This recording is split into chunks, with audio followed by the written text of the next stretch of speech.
Right. So we got this going. Let me just make sure it's coming up on everything.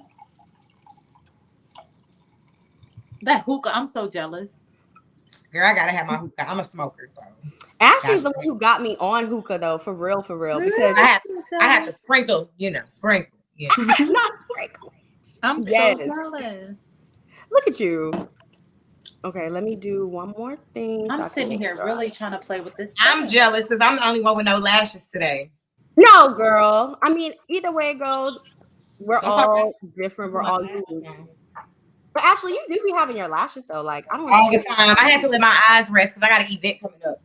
Oh, It be like that sometimes. period. For real. We You know, know you she's a gotta let makeup your eyes artist. rest because you can't just keep putting that glue on there. Right. No, you right. Hey, were y'all able to full screen your Yeah, No. I no? was.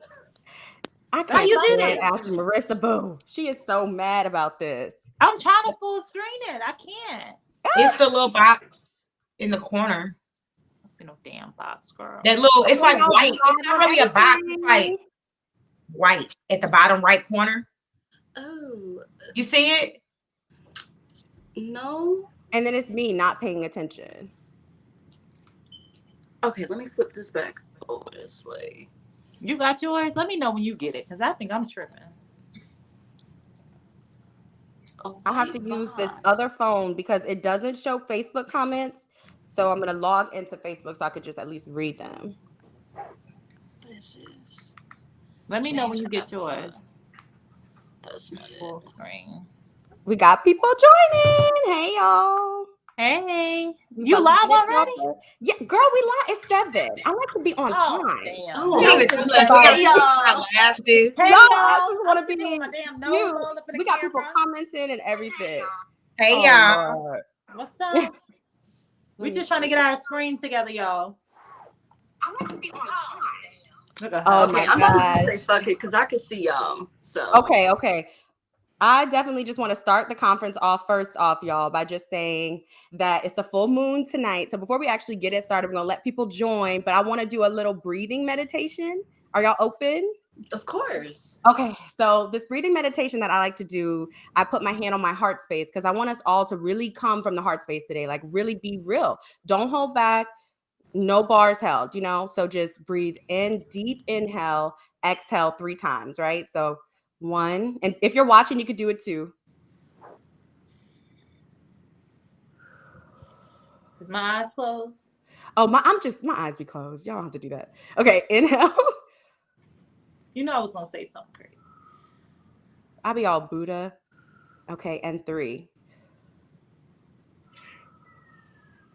So that should activate your heart space to be able to flow, breathe, get comfortable, get centered, get grounded. And now we know it's just us. Like we're really all here. And I'm so grateful to have all of my beautiful friends here. Like I could not be more proud to have you 4, well, you 3, me included, but here tonight. So first we have Miss Moore Ash, the co-owner of Gumbo Radio Show. She is so Hey. talented, so unique, really heavy hitter in the music industry. So if you want to just introduce yourself. Yes, ma'am. So I am More Ash. I am CEO of the Gumbo Radio Show, host, co-host, media personality. I do a host of things. I work a lot with a lot of different independent artists, anyone from Katie that sings to rappers to gospel, children groups, et cetera, et cetera. The list goes on and on. Business owners, comedians, models, brands, anyone of any sort of independent genre that's looking for a platform to basically broadcast their talent, their business, their product, or their service, basically is what I do. I'm honored to be here. Thank you, Miss Katie. I appreciate it. And if there are any artists or business owners that are out watching and you're interested in seeing what we do, you can check us out on Instagram at Gumbo Radio Show. Yes. And one thing I will say about Miss Moore Ash, you guys, she is based in Atlanta. And her group, her team, they don't work with the artists just because of money. They don't want you to just come to just, try to make a little bit of cash or just because you are going to be like the 30th performer, but you want to get a show. They actually invest into their artists. They have a group chat going where we all can share our wins in it. And it inspired me as well. And I feel like that's a part of the Queen's reigning society. That's what I want to bring to the table. That type of brother sisterhood. And every time you go to a show, I have people tell me all the time when they come to one of your shows and they're like, these group of artists that they have here are going places. Y'all gonna be looking back in 20 years like, dang, like we all went somewhere, you know? But yeah, we do. We touch a lot of good talent, and it's not even a matter of picking and choosing, because we will give anybody an opportunity that's a hard worker and that's invested in their craft. But it just so happens that a lot of the talent that does come through our network, our show, is really strong and quality talent. So I'm definitely proud of that. So thank you. You're welcome. Okay, and then we have Miss Bree, Miss Girl. Okay, I know I put Bree Lewis on the flyer. Now y'all have to. This is a backstory. This has been my real best friend since like 2009. So we go way back. So I'm used to Bree Lewis, but she didn't got married. Changed my last name, you know. Congratulations, girl. Thank you. Mommy up to now with her hubby, and they are so, y'all, their family is so beautiful. Good. But it's so inspiring to see, because I know your story.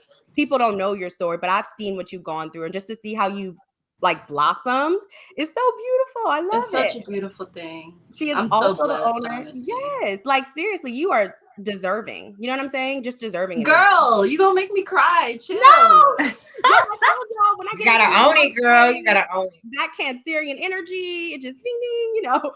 But she's also the owner of Artisan Roots. So if you want to tell us about your craft, Artisan Roots. Artisan Roots. And I knew I was saying it wrong. So Artisan, okay. Yes. And talk about the name, because it's spelled different.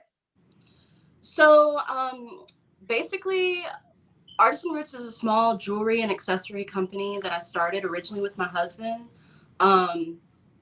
We pretty much just wanted to give back to people and connect them to like basically spirit and to nature through our merchandise. So we aim to like help people ease anxiety, get people outside more, connect them to metaphysical things such as like crystals and things like that. Kind of just showing people a new avenue and opening up that kind of world for just like your basic person. Okay. And I pretty much like the play on artisan, you know, an artisan is someone who like makes things with their hands. So the play on that, removing the S-A-N and replacing it with S-U-N was pretty much like to bring light into the world. Oh, I like it. That. Integrating the light into the world. I say that a lot because there is so much darkness. I feel like there are certain energies that just have that light. Like you three ladies, y'all do have a light about yourself and people see it. You know what I mean? And we're going to get to that. But lastly, but definitely not least, my girl, Ash Marissa. Now, this girl's going to try to get me drunk on this live and we're not doing this is not home. We're not home. We have to behave. Well, I'm from the boot. I'm from Louisiana, so that's what we do. That's baby. what we do. Eat and we drink. Okay, that's the problem now. I feel like everybody in Louisiana has a glass of wine too. Wait, let's just do a little mini toast. Ching ching. I don't drink wine, y'all, but I'm gonna toast with my beer. Oh, you have Heineken? Is that a straight Heineken? up? I'm not a wine person, but I do like mimosas, so I like champagne. But it gotta have a bubble. It gotta have a bubble. Like it's even like with soda and juice. I'm not big on juice. I like soda. I think it's the carbon I just like. So you're like specific about the champagne that you like. I love mimosas. Love them. I don't know. Too many of those during the day, I'd be gone. I'm like, okay, this was a brunch. Now you're drunk. Like, but okay, Ash Marissa Boo Boo. I want to just introduce y'all to her because she is a really hardworking woman. When I met her, we actually had a mutual friend. I was working at the bank still in Louisiana before I took the risk to move to Atlanta. And she was like, the lady was like, y'all have to meet. There's this girl, I want you to meet her. Like she and you with this gel, and she kept pushing it. So one day she booked me for a show that she does. She also hosts, gatherings. She was doing this show called Down in the Den, and she booked me to perform, and like we just clicked. But she's also the owner of Ravish Boutiques, which she just opened. Hey, congratulations. Yes, thank you. So let me, let you have the floor. Girl, you already done told them that. No, ma'am. No, ma'am. You like, they know who I am. I'm definitely a people's person, TV personality. Did a few reality TV shows, but most importantly, woman empowerment. I have a movement called I Am Enough. So this is basically, and it's not only for women, but everyone needs to know their worth. So I started this back in 2017 when I discovered who I was myself. And, that was just a few years ago. So started this movement to help women. I opened up my store. I'm a hustler, like whatever I think I can do. So that's just what I believe in. Whatever you think you can do, whatever you put your mind to, you can do it. So I think that's where I got the name from. I don't even want to go too far into it. Courageous, being very brave and outspoken and things. And I've just been like that my whole life. But from Louisiana, born and raised, I love people. I love women. And I just love encouraging people. So I'm here for it. Kudos to Katie for doing this. Like, yes, indeed. Thank you, man. This is awesome. I'm so sorry, you guys. Somebody said that Instagram is not broadcasting. So I'm going to save it and then start it over in Instagram. Sorry about that, you guys.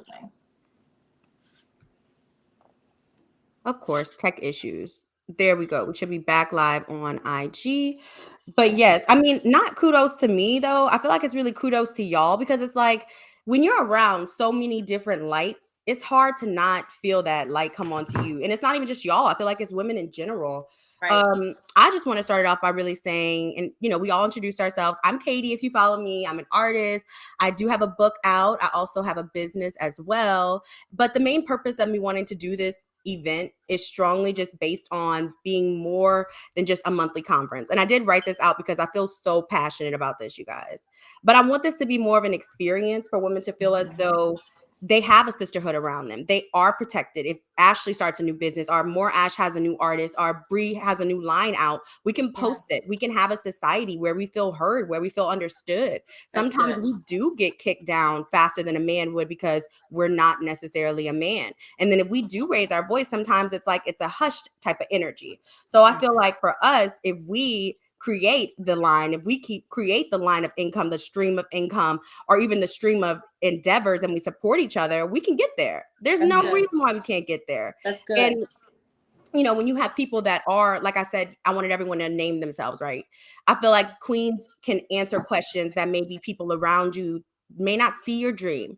They may not understand your passion. So they may feel like, okay, if she is doing this, I just don't know if that would align with my life, or even a parent. I thankfully have had very supportive parents, but I just feel like I want to be that person for other people. I want to help them. And I know y'all do too.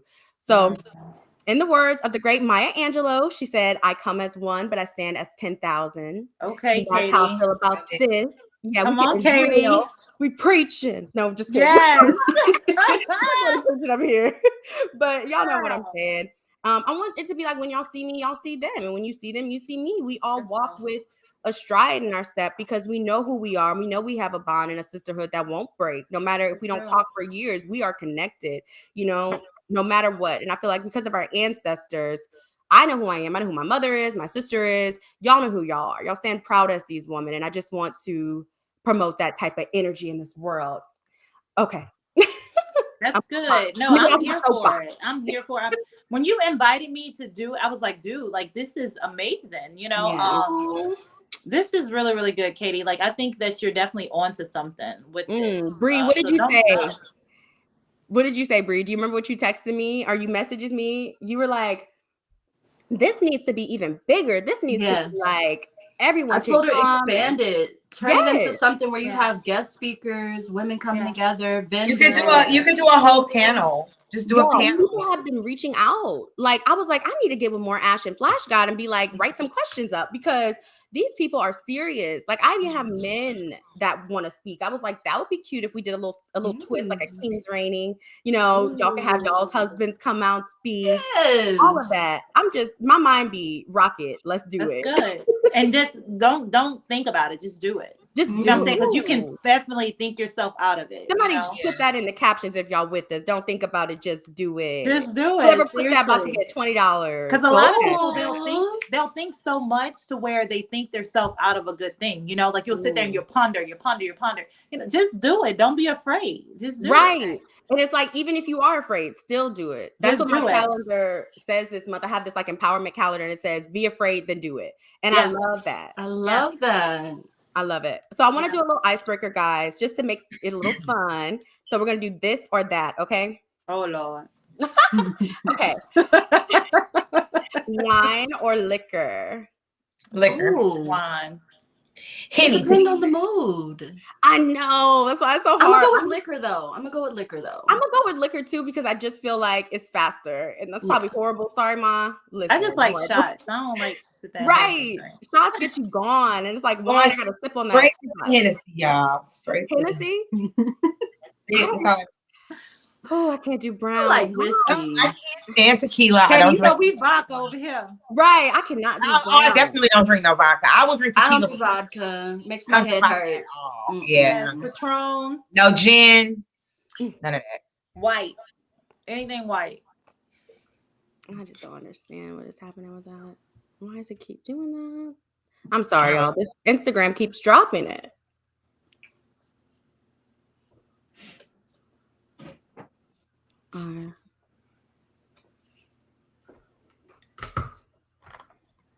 We good. I'm sorry, y'all.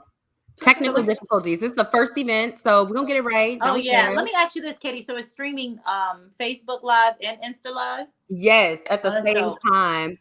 And it's the same damn time. Right. Because it's like I cannot separate the two. We have too many people. Somebody came on. Where did she go? She dropped. Sorry, guys. Technical difficulties, but we still here. Let me try one thing and I will be right back. We're staying live, but I'll be right back. Okay. Did you ever figure out how to make your face like I'm still trying to mess with it. I'm like, I don't like the fact that I'm so little right here. Girl, me and Katie I tried on the little test run with Katie last night for probably 10 solid minutes and could not figure it out. Yeah. So I don't know if maybe I need to update my browser or if there's something going on. Yeah, so it's not giving us that option. I just turned my phone sideways and zoomed in, so. Oh, it helped you? Yeah. Let me see, girl. There you go. Girl. I still like that top. Thank you. I like yours too. Thanks. Katie was asking me, like, she was like, what should I wear, girl? Katie, because at the bottom here, girl, I got a sweats on. I'm in here chilling. Comfy. Yeah, it's raining out here. Like, it's Louisiana. Oh my. Have you ever been? That's where I'm from. Ah, so where do you live right now? Houston. Okay, good. My best friend lives in Houston.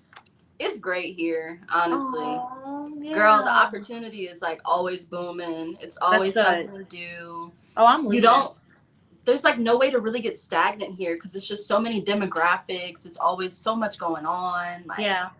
It's a great place to be. Trust me, I miss home. Like the food, the people, and everything. Like it's really nothing like it. But so let me ask you this: do you feel like you couldn't do it here in Louisiana? What you're doing there? Like, do you feel like the opportunities where you are now is? I think I needed to leave to get the right mindset. Okay. To be able to do it there. Okay. Gotcha. You know, like it just, for me, I can't speak for everyone, but for me back home, like I just didn't have the right environment to really fully grow exponentially, at least, you know? No, this is true. I feel that. Like coming out here and being around a bunch of like other like-minded people and people from different places. Cause you know, back home, like you meet people from Texas, from Mississippi, from Florida, you know, and sometimes random places, but here you'll meet more people from other countries and meet people that just have a broader perspective on life. Okay. So it helped me to like widen mine as well and just see like opportunity that's out there in the world. Right. And get the confidence to know like, okay, I can do this. You can do this. My mom and my daddy didn't have to be rich for me to be successful. Like, exactly. I'll be okay. So that's the thing with me. Like, I feel like, I don't know, like I live in a lot of different places. I experience a lot of different things. So it's just like I know what my capabilities are. But here being in Louisiana, like it's not like every other place. It's not, you know, like I feel like when you go other places is endless opportunities. And that's crazy to me. It's crazy. So like, why not, you know, where you're from? Like, why not, you know, why not Louisiana? Why do we have to go so far to become that person? You know, it kind of sucks in a way. Yeah, it really does. I feel that it's all about like I was saying, perspective. Yeah. And you know, when it's so many people not doing much, it's easy for them to tear you down when you're trying to do something. Come on, That say is it so again. true. What'd you say? Yes. What did you That's why I say When move out there's of your too many people hometown. not doing much, it's easy for them to tear you down when you're not doing nothing. I mean, when you're doing something, like, It's true. I don't feel like they're not out of the box. You know, That they're was good. still Crab in the bucket mentality. yes, That was there you good. go. That's what it is. As That soon as was you good. get almost to the top, somebody pull you back down because they don't see you. Mhm. That was Right. good. Yes, I needed that. Thanks. Mm. That was I'm good. so sorry about the technical difficulties. Thanks for holding No, it that down, was ladies. totally my fault, y'all. I apologize. No, I don't know why it's skipping out on Instagram. It's starting the live. People are saying that it's not showing them the live. So technical difficulty is the first one. But thank you for my Facebook people that are still with us, for still joining on. We're here with y'all too. Okay. Back to the this or that. Books or a movie? Movie. Movie? I'm gonna say books. God damn. I knew you would say books, Brie. Because I wish I could read. always I wish I reading could books. sit down and read a book. It looks Me so too. peaceful. I'm so jealous of You y'all. look peaceful. Oh my God. Yeah, my ADD won't allow it. I'm telling I you. feel that. Oh my I God. really had to train my brain. Yeah, my mind be thinking about all kind of other stuff, and I be thinking about stuff I really need to do. Like, why am I sitting here reading somebody else's book? I got a book to write. Right. Like, For me with TV though, it's like Different. too easy for me to get lost in it and like sit for several hours longer than I planned on it, you know. See, the But thing, with a though, book, I feel like I'm like- retaining more, you know. yeah, I feel like with TV though, I can multitask, so I can still do stuff like on my computer. I can tune in when I want to, tune it out when I want to. When you reading, you in that. You know what I mean? Yeah, you in it just for that. It's That's so true. true. It's definitely But true. I'm jealous of y'all readers. I'm telling you, I'm so jealous.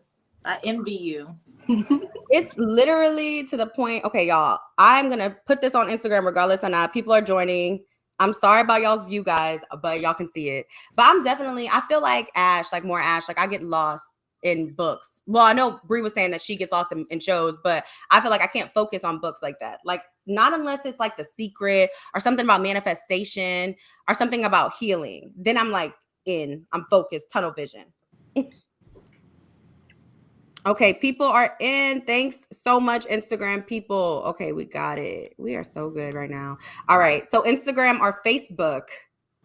Instagram. IG all day. Oh. Facebook is family, man. IG, I could post all my TikToks. I can do all kinds Right. of stuff. See, I don't even have a Facebook, so I'm Instagram. You don't have a Facebook. I just realized that because I could not tag you in anything. No, I'm not on there.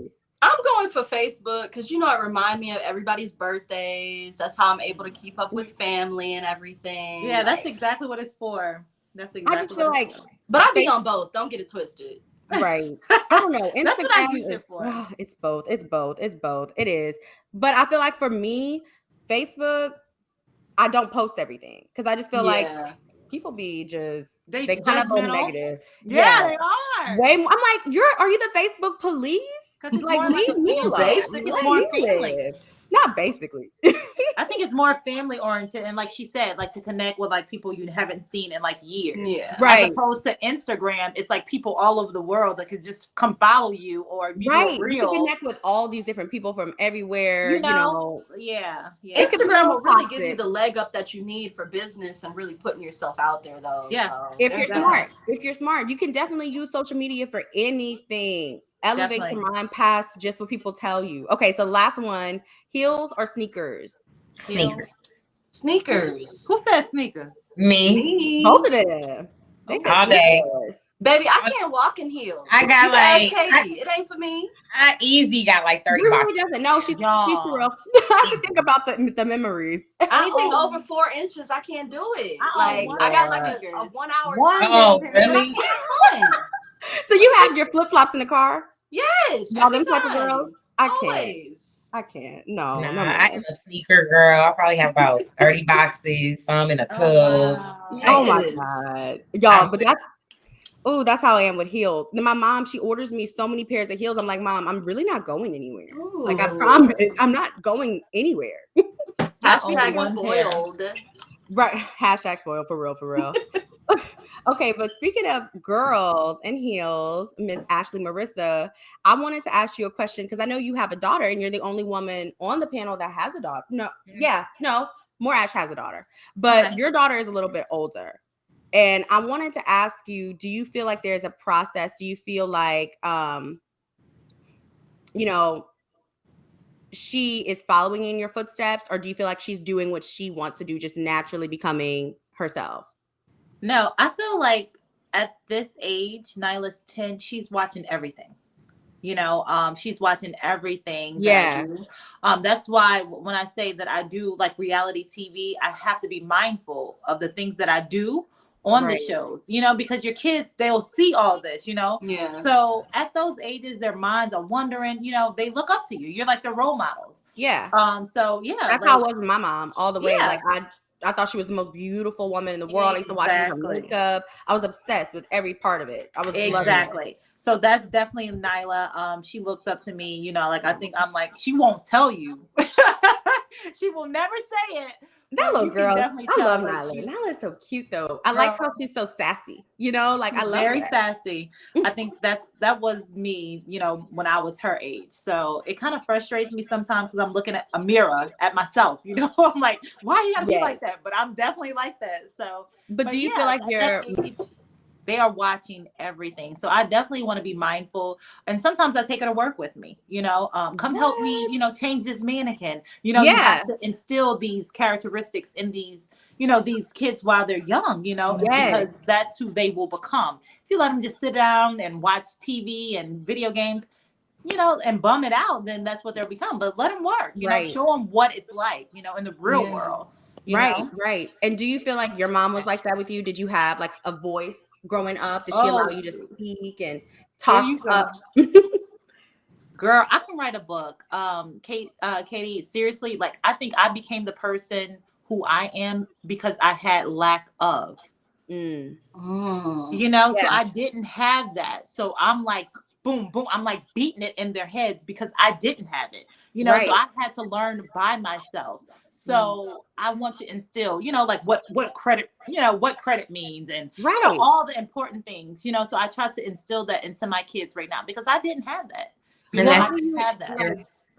Yeah, how do you same help here. her with that? I'm sorry. Go ahead, Morash. I'm sorry.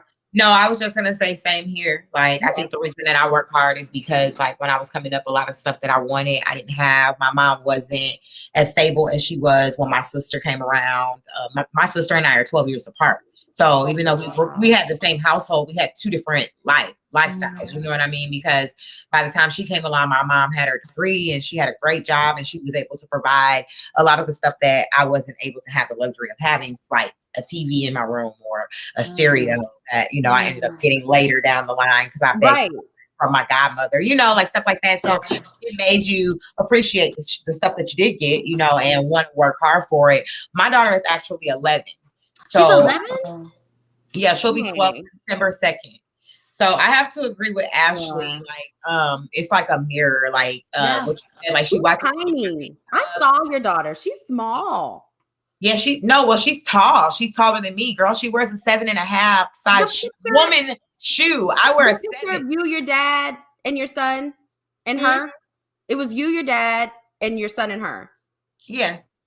She looks so small in that picture to me. I don't know. Yeah, okay. She's 11. So, yeah, she'll be 12 in September. But, yeah. So, I do feel like, they do watch a lot of the stuff that you do. But also, I mean, work is work.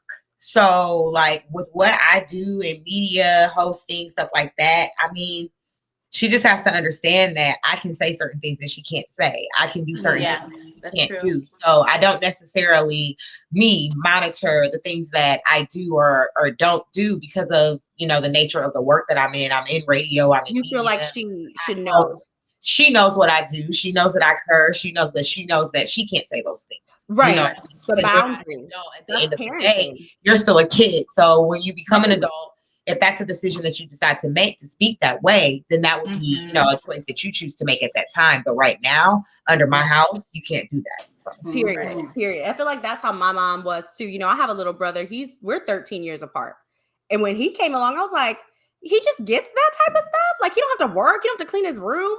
Like, I had to clean my room, clean the house before I went anywhere. My little brother, he is just so able to do so much. And I'm like, it's a whole different lifestyle. So I get you on that one. I'll be like so confused. I'll be waiting for the ass whipping and it don't happen. Yeah.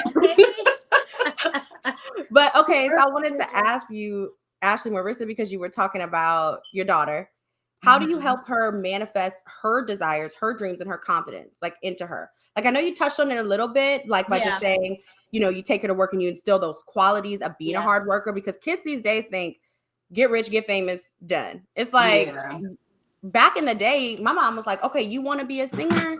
You have to go to practices, tryouts, choir, like you work for it. And I feel like these kids these days don't necessarily have that ethic installed. So how do you help her, with that? Well, it's basically like you said, it's basically handed to them at this point.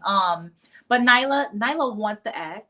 Nyla wants to model. Nyla wants to do so many of these things. So like we're gonna work for it. Like you just said, we're gonna work for it. Right. You want to do track. Like just a few minutes ago, like we went to an AAU meet and she seen the stadium and she tensed up. She was like, oh my gosh, like, can I do this? Can I not do this? She kind of got scared. No, you're gonna do this. Like, hold them accountable, hold them accountable for, the things that they want to do and let them follow through. Don't let them out easy on the decisions that they, want to make. So responsibility. Oh yeah, definitely. They have to be responsible, even whenever they're presenting themselves. I feel, definitely. So, for another example, like we go to the doctor's office and they ask me questions and the kids start looking at me. No, you're old enough. Speak. You have to teach them how to talk, how to present yourself. I respect that. Yeah, if the doctor's asking a question, answer the doctor. Because you're not going to be with them their whole life. So I definitely try to instill with them, just starting things while they're young, and they can understand, because she's a smart cookie. Don't get me wrong. Like, she's very smart. She's very intelligent. So she knows, but if you let them, they will try to push over. They will try to get over on you. And it's an investment for sure. I think when you're going into some type of craft or you have some type of goal, be serious about it and just invest in it. Know that it's not a joke or a game, and be, like I said, just be serious about it. And even with you, more Ash, I know you have a son, and I saw that he was touching 2. One of them, you have 2 sons. Were one of them looking into music? One of them is in music. So my 15-year-old, he just came off of a tour. So he raps. He actually started off making beats for a group called Young and Famous. Shout out to Young and Famous. Yes. They came to one of the Gumbo shows, right? Yes, they're a kid group. Kid talent. They're all between the ages of about 9 and 12. They're all related. They're all brothers. They do an amazing job. They have great skills. They put on a great show. My son started working with them. Their dad is the manager. He's been managing them. He was originally making the beats for their group, and then he started rapping with them. So now he's kind of like a part of their whole movement. I love that. So they went on a tour together. He's got an album that's about to drop when he comes back from St. Louis. So he's just moving around. So. How do you feel like, being in the music industry and seeing your son pursue his craft, his career? How do you find that correlation to be able to give him guidance? Just to be able to. Oh, I'm on it. I'm all over it. Even his manager says, he'd be like, your mama don't play, man. I gotta come right when I come in your mama. I'd be like, so what you talking about? What do the 250 cover? Exactly. Where exactly and what are the dates and the times and what location? Okay, what you know what I mean? I'll be on it. But yes, Mama Bear.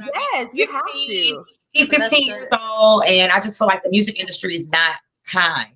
They will take advantage of him. My husband been rapping since 2000. He been trying to get on since 2000, and he's still doing shows and out here working. And he's a grown ass man.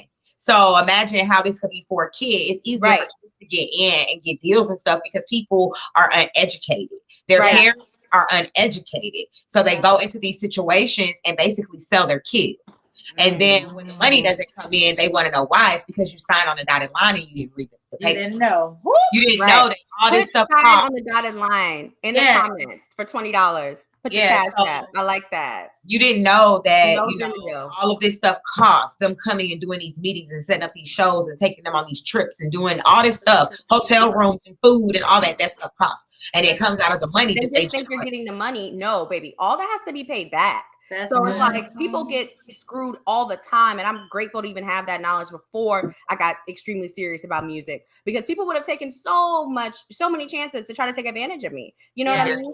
So you have to protect yourself out here. It's a dog-eat-dog world. Kid or not, you jump in that lane, you jump in the game, you're in it. They're, that's all they're gonna see. Yeah, and I feel like that was part of the reason why we create. Well, it was the primary reason why we created the Gumbo Radio Show. For me, I got stressed out with constantly paying different platforms to play my husband's music and going on this hamster wheel of like indie radio and this and that or whatever. And they would just play the song one time and that's it. They wouldn't keep spinning it or whatever. There was only one. As a matter of fact, I'm going to shout her out. Yeah. Shout out to Hood Unicorn from Hits 92.3 because she was one. I wish I had a little. Yeah, she was one of the only. Y'all follow her. She had a good little show going on, internet radio. Show, and it's awesome. But she was one of the only people that kept spinning his music even after like he paid for the one time to have it featured on her show. But because she had a database, she would keep playing it, and I thought that was awesome. You know what I mean? You know what? Shout out DJ Mohawk because I walked into the club and he's playing my song. Yeah, like, shout out to Mohawk. He's another DJ that does that. Yeah, he does. He plays the artist music all the time. Like we'll be just in a regular, like doing our own events, like private events, and I'll hear one of the artist songs. I'm like, oh, that's Lucho, or oh, that's That's so much love. You know what I mean? Because he knows he's out there touching people, and he's like, you know what? I'm gonna use my platform to help other people. That's what we need to do. Everybody needs to do it. But that's what I'm about to say. Well, just think about it. We had more people that did that, dude. Like, you know, like I don't even understand people that don't. You know, want to see I don't get it. I don't get it. I think you posted something the other day and it was like, I want you to win too. It's like, that's how I feel about people. It's like, how would you not? Well, I mean, I can understand, but you're not aligned. If you truly don't want someone to win and you're being so negative towards them and their energy or whatever they got going, or you just don't want to support other people, then you're going to attract that. People aren't going to support you either. Exactly. You know what I mean? It's two things. One is a mentality. It's a mentality. You have a mentality that when you see someone that's pretty, you're intimidated. You automatically get defensive. You feel like they can get what you got. If it's your man or your job or whatever it is, you get defensive instead of trying to work with that person and saying, or admiring. And saying, or be like, bitch, let's work together. What you got going on? You know? Okay. That's me. I'm like, what you doing over here? I want to come.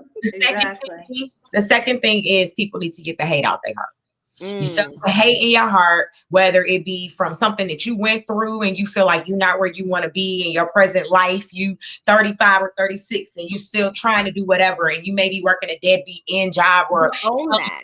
Whatever, but you have to own your situation. At least you have a dead end job to go to. Right. At least be your authentic self. So since you know that, then take that money from that dead end job and invest it into something that you want to do. But people don't change your path. But also, the person that you're hating on, why not try to find out what they can help you, like a collaboration or like, you know, how did you do this type thing? Because that's the thing about me. Like, I'll host like these events to where we have people that come in and I'll help people. Like, if you want to start a store or a boutique, I'll give you that gym. Like, I'm so not, you know, selfish or whatever the case may be. Right. So yeah, like if you feel like you want to do something, don't be afraid to ask. And I think a lot of people have this thing called pride. You know, they're so prideful, you know, and afraid. Pride is the devil. Dude, like seriously, like everybody needs somebody. You can't do it by your damn self. Everybody needs somebody. Everybody needs somebody. You can't do it by yourself. Right. Even the richest person, even the most famous person, even the most successful person. I'm telling you. They have a whole team behind them. Exactly. If they ever told you they did not have someone, or they've never been in love, or they've never been it's a lie. They've been in the same position you are. Guess what, y'all? Better than you. They're just lucky. Guess what? It's something so simple as needing someone down to somebody that's catering your concert. You need them. You need them. People can't eat and enjoy themselves if they don't have somebody here to serve food. So everybody matters. You know what I'm saying? Right. Like everybody. Yeah. Right. Even with like my, you know, shout out to Mo, my friend Mo, she does hair in Atlanta. I was like, girl, I don't know what I would do without you. She was like, I wish I had a friend that did hair. I'm like, girl, you do hair. Like, you're doing my hair. But she was like, no, the convenience of it. And I was like, I stopped everything I was doing. And I was like, I am so grateful for you even being in my life because I needed her. You know what I mean? I would look crazy. Okay. But I wanted to ask Bree, I know you have 2 sons, under 2? Well, one of them's 2.5, almost 3. Oh my God, he's getting and big. The other one's 4 months. He's so cute. I know you said all I see is the cuteness, but he's cute. Which one? The almost 3-year-old? Girl, he bad. Both of them, but the baby is really cute. He's so cute. I think he looks a lot like you. I don't know. You think? I think I see your mom and you. I need a running poll or something because What I is hear your different opinion? things. But he's still so young. He's gonna change like every day. So You I got mean, even mine. with my brother and his wife, with their youngest baby, I feel like he looks different every time I see him. I'm like, I don't know who you look They like. do change. Yeah. So how They do change a you lot. like deal with the daily struggle of just being a mom of two under two? You know, so you're not a new mom, but you're a newer mom and trying to be a new entrepreneur at the same time. How do you find that balance? Girl, like you said, it's a struggle. So Right. I go ahead and I just take it day by day. You know, Mhm. I'm super patient with myself. I try to really claim those small victories. Yeah. Even if it's scratching 2 things off of my to-do list for the day. Yes, You know, you have to. Good. I try You to have pat to. myself on the back for those small things. Have to. I've learned how to really step back and take a breath instead of just reacting immediately. Right. Delegating time frames for different things has helped. I love And that. I've had to really do some soul searching and figure out why the hell I'm so prideful. Because that comes with a lot of my struggle, like me realizing, oh, that's pride. Like I could have asked for help there. I remember that's when we were pride, younger, you were extremely picky. You know, I'm not saying there's anything wrong with being picky, but I'm just saying just extremely picky about certain situations, certain people. And I didn't see it back then as your intuition, but I do feel like it's helped you discern through people. Yeah. But then I was also able to see that stubborn side of you where you're just like, I'm not Yeah. having it. I'm not doing it. No, thank you. Like, for example, prom senior year. Oh Lord. This girl refused. I was like, we have days. Like, let's go. I'm not going to prom. I didn't want to go. Prom. I'm like, it's your prom. But my mom was like, you're going. I don't care if your friend group is going or not. You going. But how do you find that, you know, when you do get overwhelmed, in which we all do, you just take it day by day, is what you're saying? Pretty much, I just take it day by day. I ask for help when I need it. Delegating time frames, having like a set intention on what I'm going to do during the day.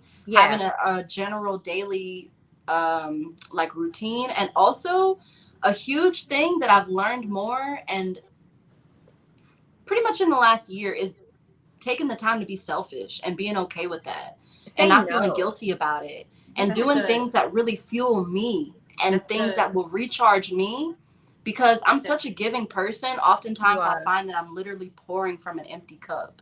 Ooh. And you can't do that. Like it'll just pretty much end you up somewhere where you don't want to be, and somewhere where you never intended to be, somewhere where you're looking at yourself like, who is this person? And then the time wasted, you know, you cannot get your time back. People always want to say money is so important. Time is the most I do want to say this, Katie. Like when she spoke, like you, like I wish I had that calm. Like you're so calm. Like I wonder if you're like that all the time. Like she's a Virgo. Like, you're like, it's gotta just be natural because I'm nervous as hell over here talking. No, I swear, like you have this calming spirit, like this Zen type. Like, okay, yeah, she does. When you spoke, I was like, okay, yeah, I love your vibe, I love your energy. So and I can see that. Like, I can definitely sit here and talk to you and get some pointers, because I tell you, like sometimes my kids will make me want to pull my damn hair out of my head. But like you just said, like finding that time to be selfish and saying, you know, this is my time. So I like that. Thank you. Yeah, that was good. What about you, Morash? How do you find that balance? Because you are a busy mother. Yeah. So for me, it's office. Like when I'm in my office, I'm in my office. You know what I mean? Like I turn my whole living room, I turned it into an office. So when I'm in there, No, I'm saying talk your shit, because we got mommies on here that really, you know, so for me, of that office time. And I'm like, I just had to separate it. Like I realized that when I'm in my bedroom, I don't want to do no work. I want to lay down. I want to chill. I want to watch TV. I want to enjoy my time in my bedroom. So it wasn't convenient for me, and it wasn't just like I didn't get as much done. I wasn't as productive when I was like had my laptop up in my bed watching TV, whatever. So I made an office. I bought a desk and turned my whole living room into an office. I put a flat screen in here or whatever, so I can watch that whenever. But more than anything, I'm a music person, so like I'll work and listen to my music, Pandora or whatever, and just do what I do. But that's your that's your method. You put your music on, you get your space, you separate. And the thing about, you know, with meditation and You know, even me doing when I'm reading for people, I try to tell people separate your space, not necessarily just mothers. I'm saying even men in general, anyone, separate your space so that when you do get into your bedroom, that's your kingdom, that's your peace. Nice. Spot different places in your house, and that's what it is. And don't allow anything negative into that space. You know what I mean? Even into your home. Don't just be letting people into your house, because even when I buy new furniture, I sage. I'm gonna sage. I'll be right back. Yes, indeed. That damn Katie girl. I love Katie. Sage. I love you, girl. I'm so here for it. So I wanted to ask y'all one more thing too. Well, before we stage, thank you. Got the Paula Santos. Yeah. Y'all all have Black sons in America in 2021. Jesus. Let's get to it. I want y'all to talk to the moms out here who also, I have 3 nephews and I have a 4th one on the way. Oh, Lord.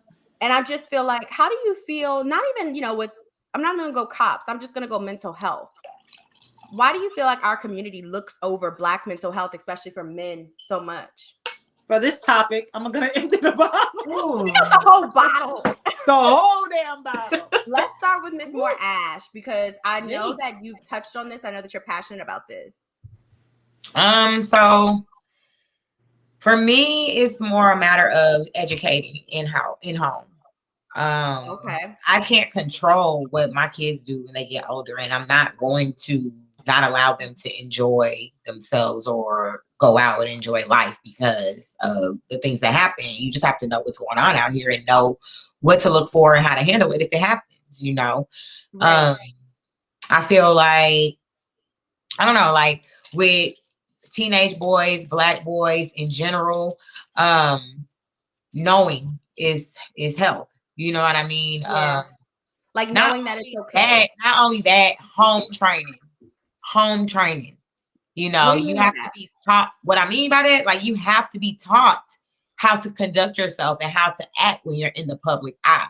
If you outside and your pants sagging and you out here talking about fuck that shit and this and that, and the police drive by, how do you think they looking at you? How do you think they perceive you? They look at you like a thug. They look at you like you on some bullshit, or, you know, like that you need to be watched. You know what I mean? Versus if you a young man out there, you may have a baseball cap on or something, you're not sagging, you to yourself, you may have your headphones in, minding your business, you're not being vulgar, you're not drawing attention to yourself, you dress properly, at least decent, you know, pants not hanging below your butt and looking crazy. Right. They may not mess with you as much. Your chances are, you know, better of being able to move around without the police picking at you. Not saying that they only pick at people that, you know, look that way or whatever, because we've seen, you know, what's happening out here or whatever. But overall, I feel like that puts a target on you, you know, when they're out here and the way they conduct themselves and the way that they act and how they're just so rude. Like these kids is rude. They are kids, but I feel you. I'm talking about these teenagers, like, because it's not one way, Katie. It's a way. How can you be mad at society or the way that people treat them or talk to them when they're carrying themselves a certain way? Right. So you feel like it's a double-edged sword. At home, you have to teach your kids that even if you're not a thug or if you're not whatever, if you look this way and you go out here, you have a chance of being treated that way. You know. Can I ask, do you find that it's kind of like an uphill battle with when a lot of our culture, I hate to put it that way, a lot of our culture has like glorified the pure opposite? I do. I feel like it's a contradiction. I feel like in one sentence, everybody's like, Black Lives Matter, Black Power, guys, stop the police from killing us, this and that. But then y'all go out here and y'all be like, yeah, fuck this nigga, I'm gonna shoot him up. What they say, got my own fire, back in blood. That's the song I'm thinking about. I heard that song about the same thing. I'm like, so this is what we do.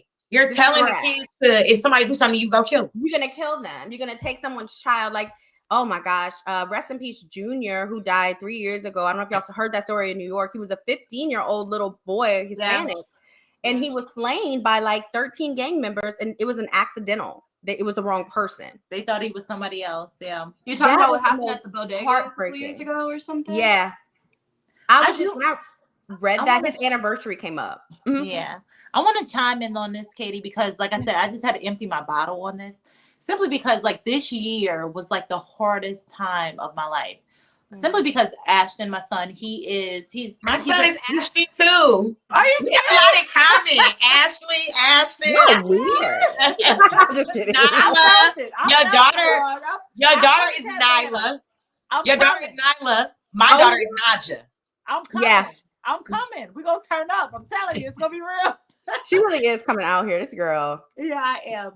But it was the hardest time for me because my son, like I saw it, you know, like Ashton, like I'm very, very overprotective, single mom, you know, raised my kids by myself. So I would get teachers that would call me like, Miss Russell, we see that Ashton's hanging out with the wrong group of kids. No, not Ashton. Yeah. But the these thing about it is, you know, like I had to trust that he has his own mind, right? Right. So I pulled him out of this school, put Ashton into a private all-boys school. Out of all the kids, Ashton is probably like, it's only 3 Black kids in the whole school. You know, so it's every day. It's like when the whole Trump thing, you know, happened, and they're wearing their Trump hats, and you know they're wearing their belt. Like he's coming home telling me all this. I'm like, what? All different kinds of battles. But do you feel like that's better or worse? You know what I mean? Like, exactly. You know what I mean? Like, I don't even know how to feel, but I know that I need to teach my son, like you said, like how to carry himself, know who you are, you know? So that's what I'm teaching him in the process. But it was like the hardest thing for me. Like, Mom, like, you know, they're wearing their Trump hats and, you know, all this. I'm like, what? I know you were probably heated because I know you don't play. I didn't know what to think, I'm trying to log in, but I couldn't show face. You know, I had to educate him, you know, and let him know, just be who you are.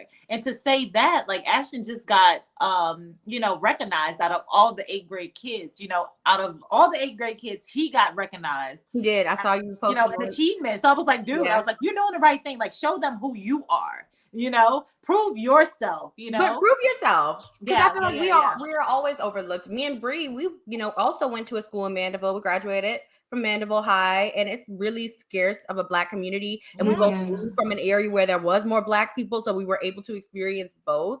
And it's like, okay, you know. But I remember Bree being like, I don't like it here. Like when you came to Mandeville, you was like, I don't like it here. Like I don't like it.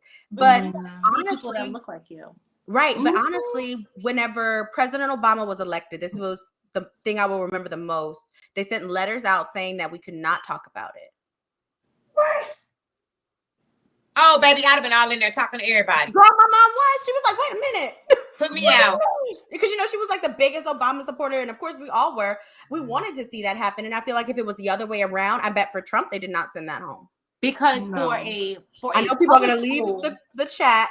But we got to keep it 100, y'all. For a public school, they can't, though. A public school, they can't. So this private school, they can wear whatever the hell they want. They can wear a damn flag around their head if they want to. So I'm thinking, like, what the hell's going to happen next? Like, I'm almost scared. That scared you for your son. Yeah, I'm almost scared for my son, you know? That day-to-day anxiety ain't no joke. Girl, I'm like, oh, Lord. But that's why I wanted to talk on mental health, really, for our sons and daughters, because I feel like, you know, the story about there was this girl named Corey Gauthier.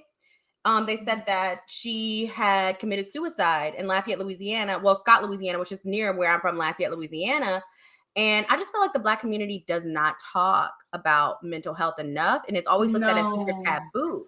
And we probably got it the worst, to be real with you. We probably have the most ancestral scars, the most damage.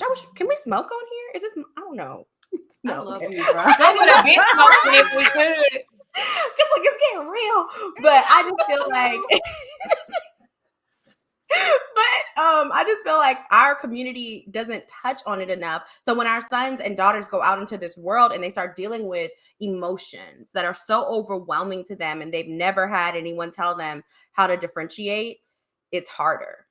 Because I know for me, definitely for me, I've experienced that, especially, you know, wanting to chase a dream that is very far out there, but not being someone who's ever going to give up. You have to hear so much negativity along that path. People want to say, you've done this, you've done that, which I have, and I'm proud of every small win. But I'm just saying, it's a process. It's not easy. And I feel like for people to say it's something that's easy, just because you got a perception of me that makes you think that I do things and it's easy, doesn't mean that it actually is, you know? Yeah. So I just feel like, did your parents, I want to ask all of you, did your parents touch on mental health? Were you able to understand what that was when you were their age, your kids' age? Maybe not you, Brie. I know you got 2 and 4 months. So you mean our parents or as parents? Like your parents, like your mom and your dad. Well, my mom's touched on it because she's battled with a lot of mental health issues since I was little. Yeah. She's gone through several different diagnoses, several different doctors. Recently, like, she was diagnosed with bipolar, and then they changed it to something else, and then they changed it to something else. So she's always been really open with her struggle and what she's been through. Yeah. However, my dad is a little opposite in the sense that he has issues that he ain't trying to fix. Right. And does your dad go to the hospital? That old school black man mentality. They ain't going to see no therapist. Right. They My not going. Definitely. That's true. So, but at the same time, he fully acknowledges that there are issues in the community and that he has issues himself, but they're so jaded with the medicinal system in a whole in the first place. Like, that's not really an option. You feel like we don't have the proper help because we aren't able to use medicinal options? I don't think that we aren't able to use it. I think that we just don't utilize what's there. I think it's so frowned upon. And also I can't speak for the entire US, but in Louisiana specifically, I went through therapy sessions myself, so I know that Black doctors are scarce. They are. Black therapists and psychiatrists are scarce. So you're already dealing with not being on the same page with the person that's supposed to be helping you. Right. You know? You don't feel like they relate to you. Right. Yeah. Definitely agree with that. That's good. So as far as that goes, because we do deal with a lot of negative self-talk, I feel like, especially as people that are entrepreneurs, even negativity from other people. So I wanted to ask you more, Ash, like, how do you deal with... Oh, yes, baby. Let's talk about it. Was she ready? What she say? Empty the bottle. Let's empty the bottle on this one. All right. Let's empty the bottle. Somebody put empty the bottle. I was just about to say, somebody drop empty the bottle. Somebody put all the little quotes tonight. Oh, look, y'all, this is the issue that I have, right? And this is, I'm glad that you brought this up because this happened. Like, I'm glad we're talking about this. Yeah, no, this happened to me today. Recent. One, I want to say this. Everybody that knows me, everybody that follows me or that looks at my page, one, y'all know I have an attitude. Number two, y'all know that I promote everybody. I share, reshare, post everybody's stuff. I'm all about business owners, Black communities, Black business owners. I'm going to tell the world about your company. I'm going to make sure I support. I work with a lot of pop-up shops. I connect with a lot of businesses. If their products are beneficial and that they're good quality, I'm going to shop with you. I'm going to continue to shop with you. I have several people that I work with. Shout out to Therese from 412 Designs. She makes my Gumbo Radio show smoking sets. I have rolling trays, ashtrays, lighters, and grinders. So comes in a package all together, $50. But yeah, the whole little shindig for you to get ready and get yourself going. But yeah, she makes those for me. Amazing quality. She does my t-shirts. She's an amazing, talented person. She does classes and offers other people the skills that she has to show them how to do that. So shout out to her. You know, I work with her. Cajun Cousins, they provide the gumbo for my show. People come on the show, they get gumbo. She does all the gumbo. It's homemade. They're from Houma, Louisiana, down by the bayou. So it's authentic food. It's good, you know, and she comes through for me, you know, all the time. So everybody knows I support my businesses. This is when I have a problem. We want to support our Black businesses, right? We want to support because it's a lot of people that don't know about, you know, certain businesses and it's a lot of good talent in our community. You know what I mean? Y'all have to be professional. At the end of the day, people are quick to say, oh, you're going to spend your money with white people, but you want whatever. Yeah, because when I go spend my money with white people, I know for a fact if it's, say, a 24-hour turnaround time, more than likely I'm going to get my shit in 24 hours. I know for a fact that if it say it's going to be $65 plus $3.22 for tax, that's exactly how much it's going to be. It's not going to be like, oh, no, now I need another 25 cash. None of that. You know what I mean? The late fee. Let me stop. Yeah. Look, so I just want to say because I'm 2 minutes late. No, I'm just kidding. I want to say this because this situation just really, really, really bothered me. So I'm gonna give y'all a synopsis, right? And I don't put no business names out there, nothing like that. But what I will say is, I worked with somebody that had a graphic design company, and she was referred to me by someone else. Once I started working with her, I actually went to her to do a graphics design class so I can learn how to do all my own flyers and stuff on my own and just save the money. You know what I mean? I paid $600+ to the girl for the class. We had a discrepancy over a flyer in between the time. So I had one class where I did 4 hours. That was half of the money, $300. And then I had another class where it was supposed to be 4 hours. Well, in between that time frame of the two classes, we had a discrepancy over a flyer that she made for me. That wasn't even for me. It was for somebody else that I was getting the flyer made for. They didn't like the flyer. It just didn't come out right. But it wasn't a big deal. Like we kept it professional. It's a business at the end of the day. I mean, I don't like all the flyers that come through that I get from other people. Some of them we use, some of them we don't use. It comes with the nature of the business. You make it look right or whatever. And then when it comes together, you're like, I don't like the way that look. You know, it happened. So I wasn't upset about it or anything. I was just letting her know. Well, the conversation turned extremely unprofessional, extremely quick. I will just say this. When you're dealing with people and they're your customers, especially people like that have platforms, like you can't be on no, oh, well, fuck you then. You can't. You can't be on no, this one. You can't be like, oh, you can do the whole shit and stuff like that. Like you have to maintain a level of professionalism at all times. At the end of the day, this is your business. This is something that you signed up to do. This is something that you committed to doing, that you said you were passionate about. You were passionate enough to start a company to charge people $600 to $700 to train them on a class. But then you can't be professional enough to have a conversation as an adult without using vulgar language, screaming. Right. You're not professional. All of that type of stuff. You know what I mean? Right. I'm just going to say this. The girl canceled my class because she was mad at me over the flyer, but refused to pay me my money back. I would be at the business, place the business every day. So I was there. At 7 a.m. Yeah, I was, because Katie knows me. Girl, wait, we have to tell y'all about how me and More Ash met. Hashtag pull up queen. Put that in there. Hashtag pull up queen. Because we going.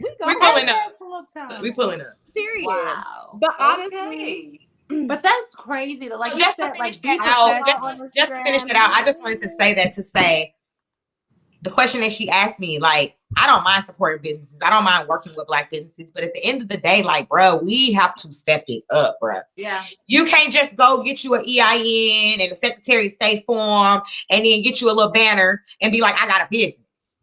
Like, sis, bruh, I'm going to need you to put some real effort behind this. I'm going to need you to invest. I'm going to need you to be professional. I'm going to need you to know how to talk to people like customer service. Like if I was to call Quiznos or Chick-fil-A, how they talk on the phone. I'm going to need you to know how to do all these different things in order to operate your business successfully and in order for people to want to shop with you. And guess what? If you can't hire somebody that can, damn it, because I don't want to talk to you. Invest. She mean that. Seriously. That's real talk. I feel you on that. I feel you. Definitely.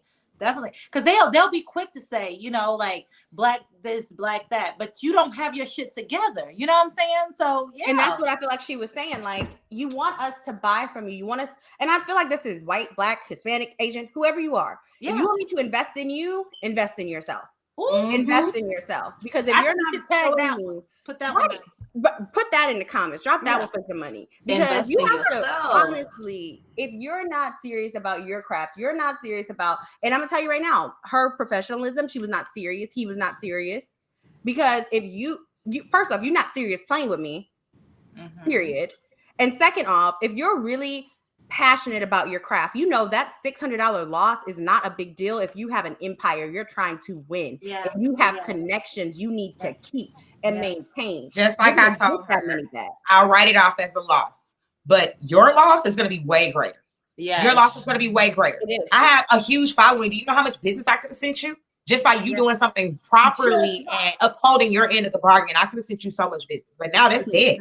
You know what I mean? When you're offering a service, you should be able to take constructive criticism. Yeah. Oh, I like that. Because people are so sensitive, but they want to, like, I have people that come to me for advice all the time. Even my man. I'll be like, okay, I hear you. Pen and paper it. Come back to me. Let me see a couple moves. We get there. But like, I just feel like you can't just think it's going to be a walk in the park, but I'm going to encourage you the whole way. But if you're seriously not serious about your craft, your business, I can't support it. I can't see it. Because you can't see it. It's just like you can just feel that half-ass energy. You can feel the half-ass. It's like, so what? Like, I have, women that are young, and I'm sure they're watching this right now, and this is why you're watching it, to understand we do have businesses and we do have shit that we're doing, and we are busy and all that you see on Instagram. But at the same time, this is our passion. This is our craft. This is our core. This is, and that's what I'm saying. I work around the clock on this shit all day long. Like, out from the what were you gonna ask you? Like, because you were saying before you got too far, because you just said this, and I wanted you to really clarify, because you were right on it. How important do you think it is to hold those connections and make those connections?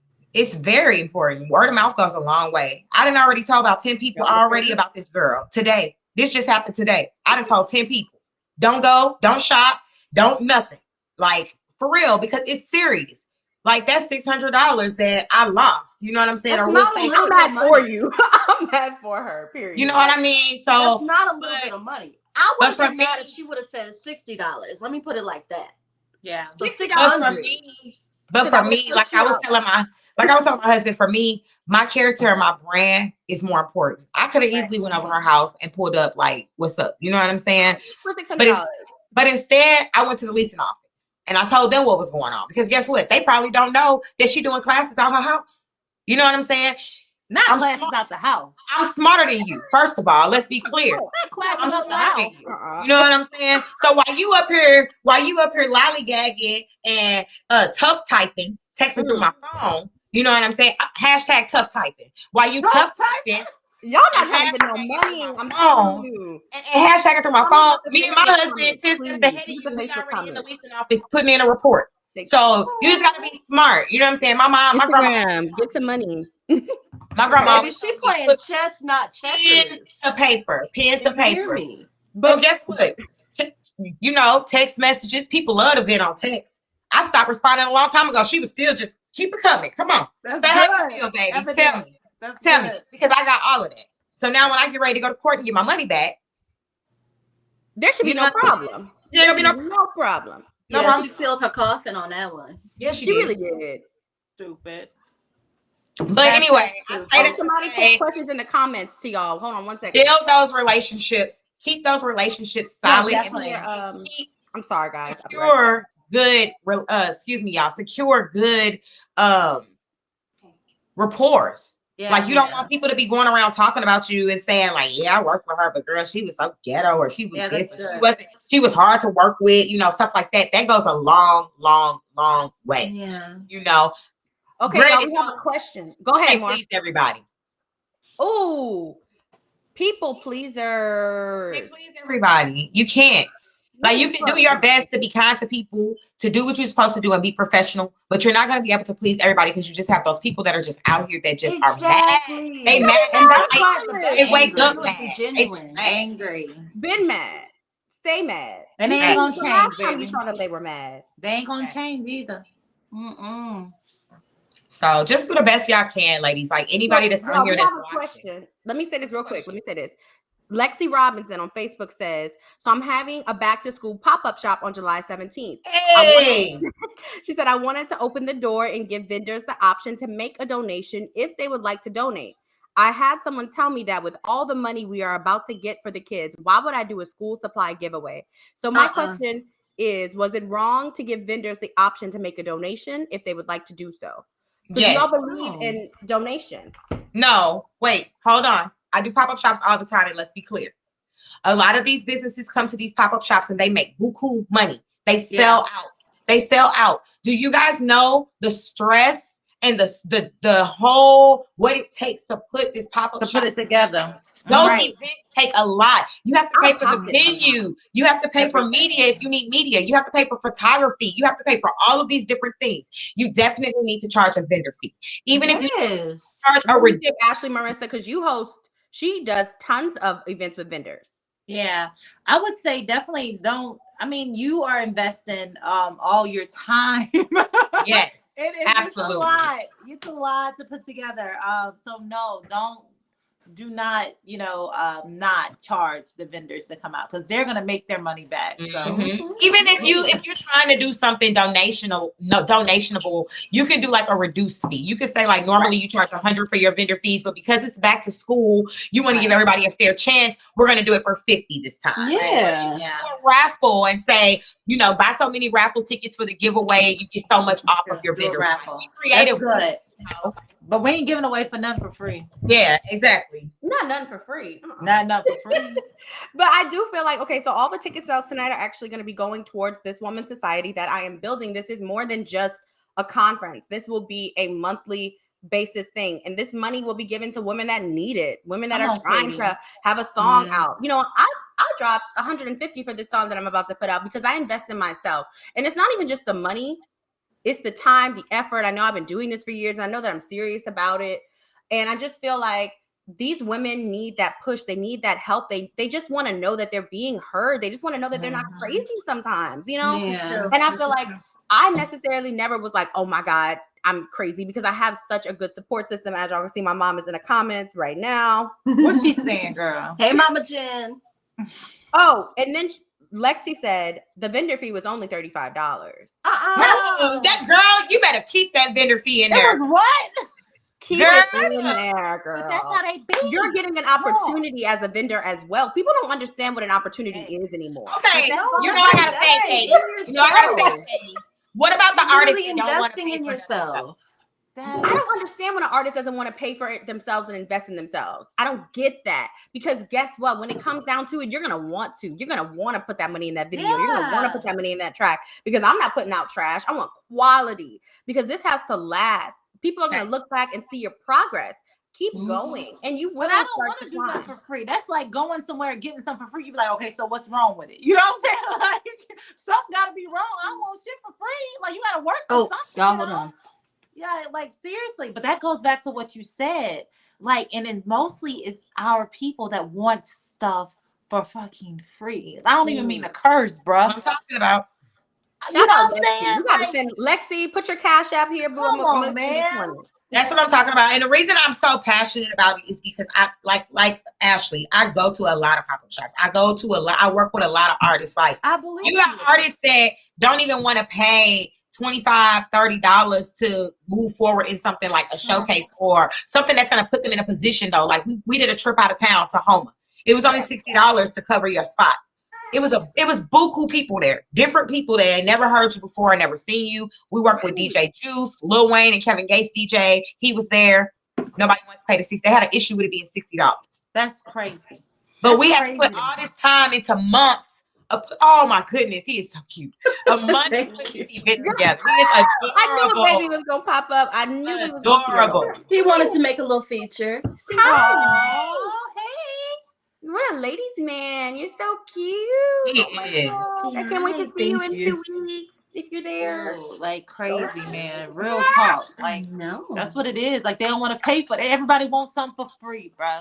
Don't nobody want to have. Right. Like Giselle just said in the comment, she said people really just try to use people. And it's like, we work hand in hand. Let's not use each other. Let's not drain each other. Let's help each other climb. Because guess what? At the top, I want to see people like Oprah, people like Kim Fields that are like, oh, I knew, Denzel Washington when we were hustling back in the day trying to do scripts. I want they all came up together. Like sleeping in the cars for auditions, bro. Steve Harvey. Yes. Hey, I'm about to go camp out at Tyler Perry house. Real Prime example would be like Justin Timberlake and all the Disney people, like who was it? Britney Spears and Christina Aguilera and all of them. They grew up together. They was all kids that came up in this industry together and got it on their own in different lanes. You know what I'm saying? Yeah. Pink, you know why? was another one that was with them, you know. Ooh, They didn't But stop. This generation, y'all, that we in right now, and this era of life that we're in 2021, people are so selfish. Yes. So Speak on it. selfish. Speak on And that word. entitled. They're so entitled. They feel like you owe them something. They feel like, girl, every independent rapper, every independent artist I work with, they Drake. You coming in, you think, and ain't nobody supposed to see you till you go on stage, honey. You better go check in with the DJ or you ain't performing. Everybody in the building, I'm like, real. hey, y'all. Right. Like, I I just just be feel like, hey, Katie. Like, I agree with that. You cannot just walk in the place just because of the fact that, like, you know, I don't like to talk to everybody now. I'm not that friendly, but I like to network. And the thing about it is, Ash, I like that at the shows you always say, and y'all better be networking. She For says that every real. time on the mic. If not, what are you here for?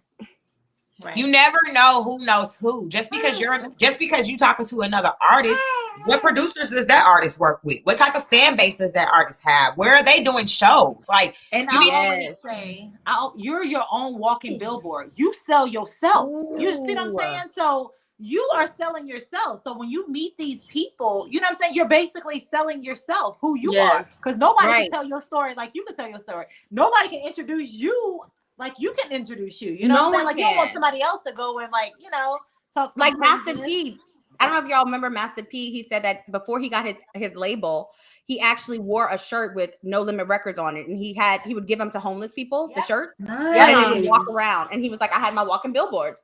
And I was like, that is Nice. so Free genius. promo. Smart. Genius. He's smart.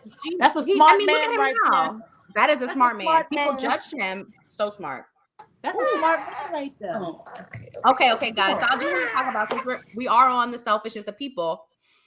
Ash Marissa, I want you to speak about a time that you feel like your voice has been silenced and you decided that you had to speak up for yourself. And how do you teach that, you know, to your children? It's so funny that you say that, Katie, and you just, I don't know. So right now I'm battling with something. I opened this store in November.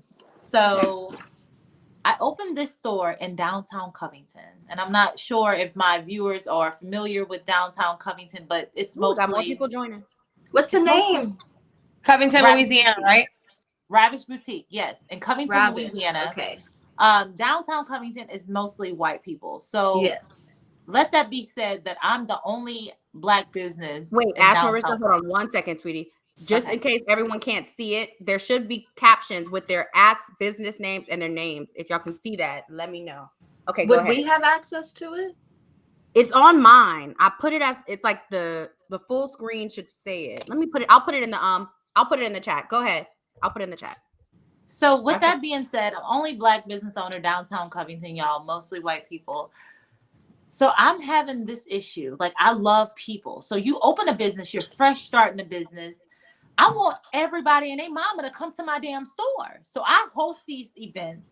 We have people everywhere, y'all. Like the spot that I have is so beautiful. Like, it's trying to paint the picture for you guys. So it's like wide open. You know, you can come, we can have a band out there, we can do whatever. My mind is flowing. I have this neighbor, y'all. Constantly. Everybody that comes to my store, oh, you can't park there. Oh, get off of my bench. And did it every so this is what I'm battling with. I tell the owner of the building, and he's like, okay, so, you know, Ashley, well, you can't have all these events with all these people. So I'm like, well, isn't the object to move up, not fucking stay, excuse my French, but not to say, you know, Stagnant. you want to grow, right? Yeah. So y'all are mad because I have people coming to the building, so y'all don't want me to have. So I'm so confused. That's what it is. You know that's what it is. Y'all, You know I am that's so what it is. confused at this point. So I had to control my tongue. I And have so a question, Ashley. yeah. Is it in your contract? What? That I host events? And you can't have large events. No. Then I will continue to have my large events and take No. You are right. Put it in writing. Put it in writing. And I tell That's you, what it's they need to do. so- They need to put it in writing. Y'all, it's so discouraging because it's like I see so much potential, you know, at this building. You know, it's like crazy space. I'm like, I can have a live band, I can do this. And this lady is like, no, we don't want it. And at the same time, the owner is like, okay, Ashley, you can. And I'm like, well, what the hell? Like, what am I here for? So that's what I'm battling right now. Like, do I stay? Do I go? So right now, like, I see where he's at. So right now, I'm silent, Katie. My mouth's silent, and I'm just observing. I'm in my observing state, You're and in I'm your high actually just priestess trying to energy. figure out. What'd you Right. say? I feel like you're in this high priestess energy where you're like, okay, let me see what's happening. Yeah. Evaluate the situation, because you don't want to be that angry Black woman. That's And smart. you, though. ooh, you know it. And I feel like when business is Exactly. involved, when you come from my business and you're affecting my money and my growth, sweetheart, And that's what she wants. Like, it's she hard. wants me to be like, bitch, da, da, da, da. Like, she wants it. Because she know it's That's in you. what But she guess wants. what, Ashley? Ooh. Hashtag stand your ground. They ain't gonna run you out. They need to show Yes, you in ma'am. writing. They need to Thank show you in you. writing, and they need to put that shit in a contract if that's what the rules are. And I I will make love that that. very clear. Well, guess what? I took a look at my contract, sir. Because it's just seemed like it's been a lot of confusion, and I just wanted to make sure that I was abiding by the proper rules Yeah. and protocols Period. that are in my contract, and I didn't see it anywhere that I couldn't have events. So That's I'm good. confused at why I'm about to receiving blow this y'all energy. mind. I'm about You to know? blow y'all damn mind. We did a I'm ready pop-up for shop. it. Listen, we did a pop-up shop. We out there doing a bus stop. Y'all, it's like a family gathering. We out there having a good time. He told me it was too many people that we can do it in the back of the damn building. No, he did. Yes, he did. That sounds like some slave shit. I I was the back of the want building. He said, no, you can't do it out in the front. He said, but you could go out in the back and do it. I'm like, all this space. Nobody uses the space. And you gonna tell me I can go in the back of the building and do it? Hey, I'm lost for Mom's words, lost bro. edition. You see how it is. I'm lost for words, bro. I'm telling you. You know why? deserve that. You know why? Because it bothers them to see us all together, united and uplifting each It other, and bothers not them. shooting and killing each other or fighting and Loving pulling on each each other. other. Out. You That's know why. what I mean? They hate that. They hate that. Giselle said, stay. Don't let them run you out, because that's what they would want. And I feel like it's true. If you become, girl, 50 years when Ravish is even bigger and you have a store, this. Oh my God. have that store in Covington still, you can look back and be like, this is what they tried to do to me. And on that note, we're gonna stage again, because gave me the the church. I'm serious. No, but seriously, don't let them run you out, because that's what they want to do, so that they can put a white person right there. No, you show them that you show them that you're gonna bring more business and generate more income than what that boss will do. And you know what I would do? I would sage and pray over my contract. That's what I would. Pray over that. Lord. Thank y'all. But I needed that also. real. Thank you for that question, Katie. Because seriously, dude, I've been battling with this. For some time, and it's like you never know. It's like, what the hell? Like, what am I doing wrong? Like, if you're a new business, you want people to come to the damn business. Like, what the hell? They hate Nobody was fighting. Y'all, it wasn't no vulgar. Yeah, I feel like if you said she's a woman, right? Just to make sure. Yeah. You're a woman hating on you. On another woman. You're a beautiful woman too. She's probably ugly. I'm sure she is. They mostly are when they act like that. Yeah. Right. I'm being real. Yeah. Right. And I feel like we can't just allow people to push us around and shove us around. This is not the 1800s, baby. I am not my great-great-great-grandmother. Yeah, okay. And she was a G. Yeah. So don't. Yeah. You know what I mean? I just feel like people think that they can throw authority around. Like Bree was saying earlier, people feel so entitled to certain spaces. Oh, yes. Ashley Marissa, just for the people watching, has one of the only Black-owned clothing stores in that area. Mm-hmm. Probably the only one. Seriously. No, seriously, I am.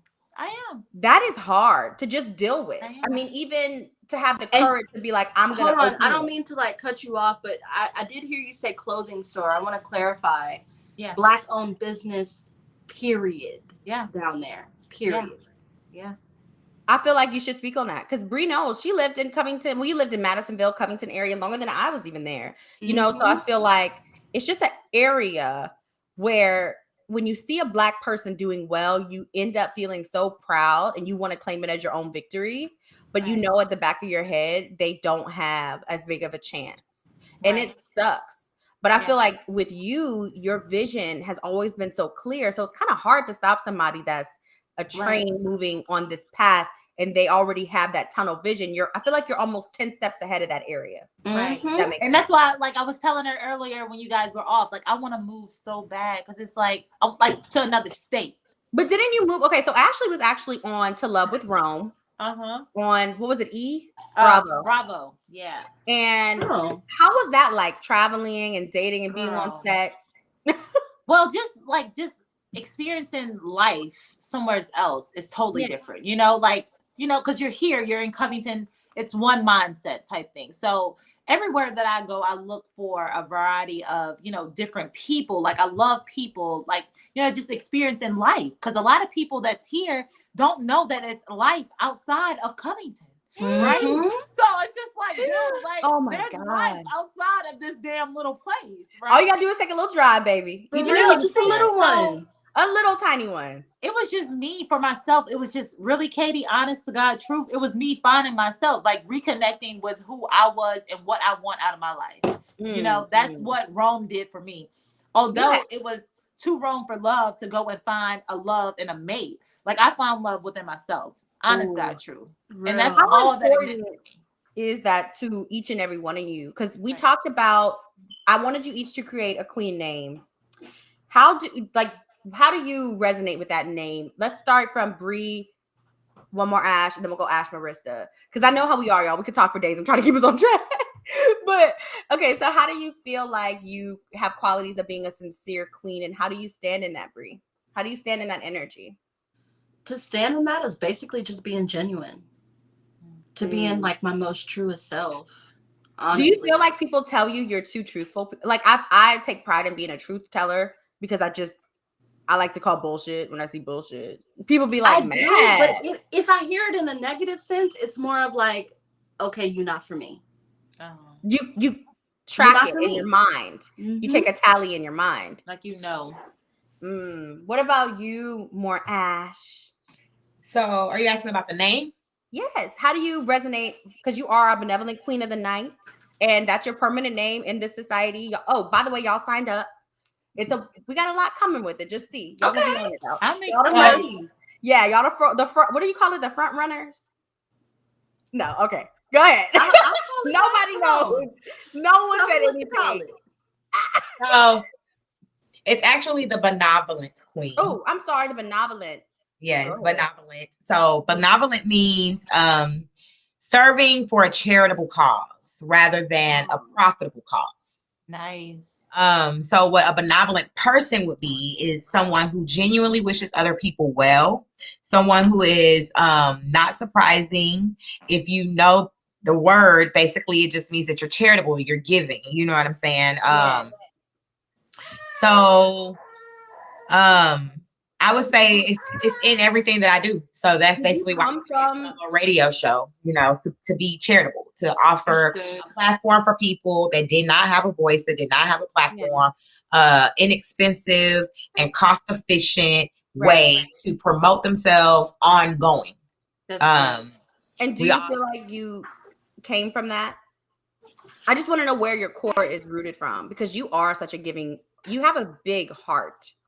And I feel like, did that root from just you wanting to be that way? I think it just came from like getting more grounded and in tune with life. Like, as you start to, like, you know, experience life and be in different cultures, and I've lived in a lot of different places and encountered a lot of different people, and I just gravitate to certain people, and certain people gravitate to me. And when you notice that you can't inspire or uplift or, you know, help somebody that may be going through something just by talking to them in your words. That's why I wanted to meet you. You know what I mean? Because people say you give the best advice, you know, that type of thing. So it's like when you can just talk to somebody and resonate with them just with words and be able to like kind of help them through something, so to say, that alone I feel like is charitable. It's like you can't put a price on that. You know what I'm saying?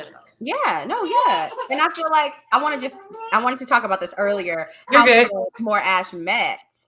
So people Katie had an attitude. Katie had a whole attitude. You see, I knew she was gonna do this. No, and I can believe that shit too. No,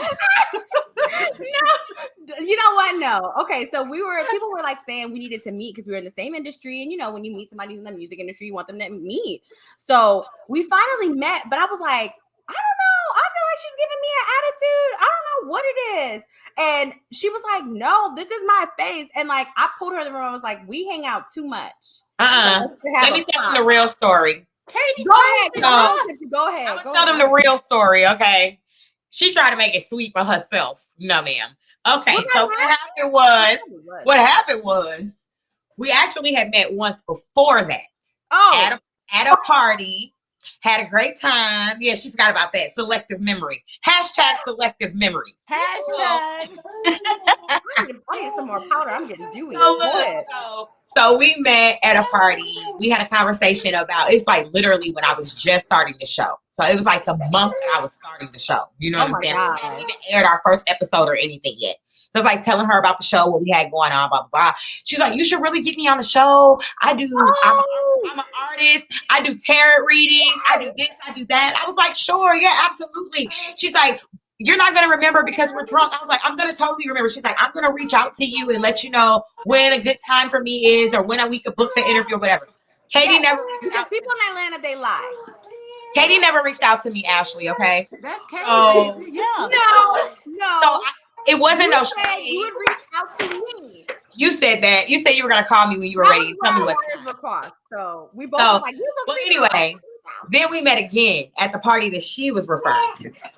So we talked for a while, and then out of nowhere, she's like, I gotta tell you, I got a bone to pick with you. And I was like, me? And she's like, yeah. I'm like, what? What did I do? And she's like, you told me you were gonna put me on your show, and you didn't. You totally called me. Then she told me, y'all, your personality really saves you because you could be a bitch sometimes. I probably did say that. Katie! Yes, you did. No, literally, everyone was like, why? You are not a true Cancer. What the hell is wrong with you? Everybody was like, I'm a Gemini rising, so I can cut. I was about to say, I can cut somebody to the T. So people think I'm a Gemini or an air sign when they meet me because I will get down to it. But people were like, why hasn't she put you on her show? We were hanging around a certain group, and everyone was so curious as to why she hadn't put me on her show. And I was thinking in my mind, maybe they right. Maybe she do something with me trying to be shady. Some damn people. I was like, wait a minute. I thought well, y'all tell her it's not always about her. It ain't always about you. I was busy. You gotta Girl, you can't tell it to Katie. Feel like moving to Atlanta, people are not trustworthy with their shit. Like I've been booked for a ton of stuff, thankfully, out here. But so many people be like, "Oh, I'm gonna book you for this." Then you never hear from them again, or that is right, or the show's not right, or it's just not what they promised. And I feel like they have too many fast talkers out here. So I was like, I'm serious about my shit. I'm sensitive about my shit. But after that night, me and More Ash got lit. And we just genuinely clicked, and our connection has lasted. After she came to the show, ever since she's been on the podcast, she's performed at several shows. But that's the thing, like, I'm never here to block somebody's talent. If you somebody and you're talented and you want to come in, you want to showcase it, I'm all for it. But people just fail to realize, like, just like you saying, people will book you for something and they're on some bullshit. I have the same thing on my end. People that get booked, they call me, they harass me, they book for shows, they book for podcasts, don't show up, don't come. So my thing is, if you're serious, you're going to follow up with me.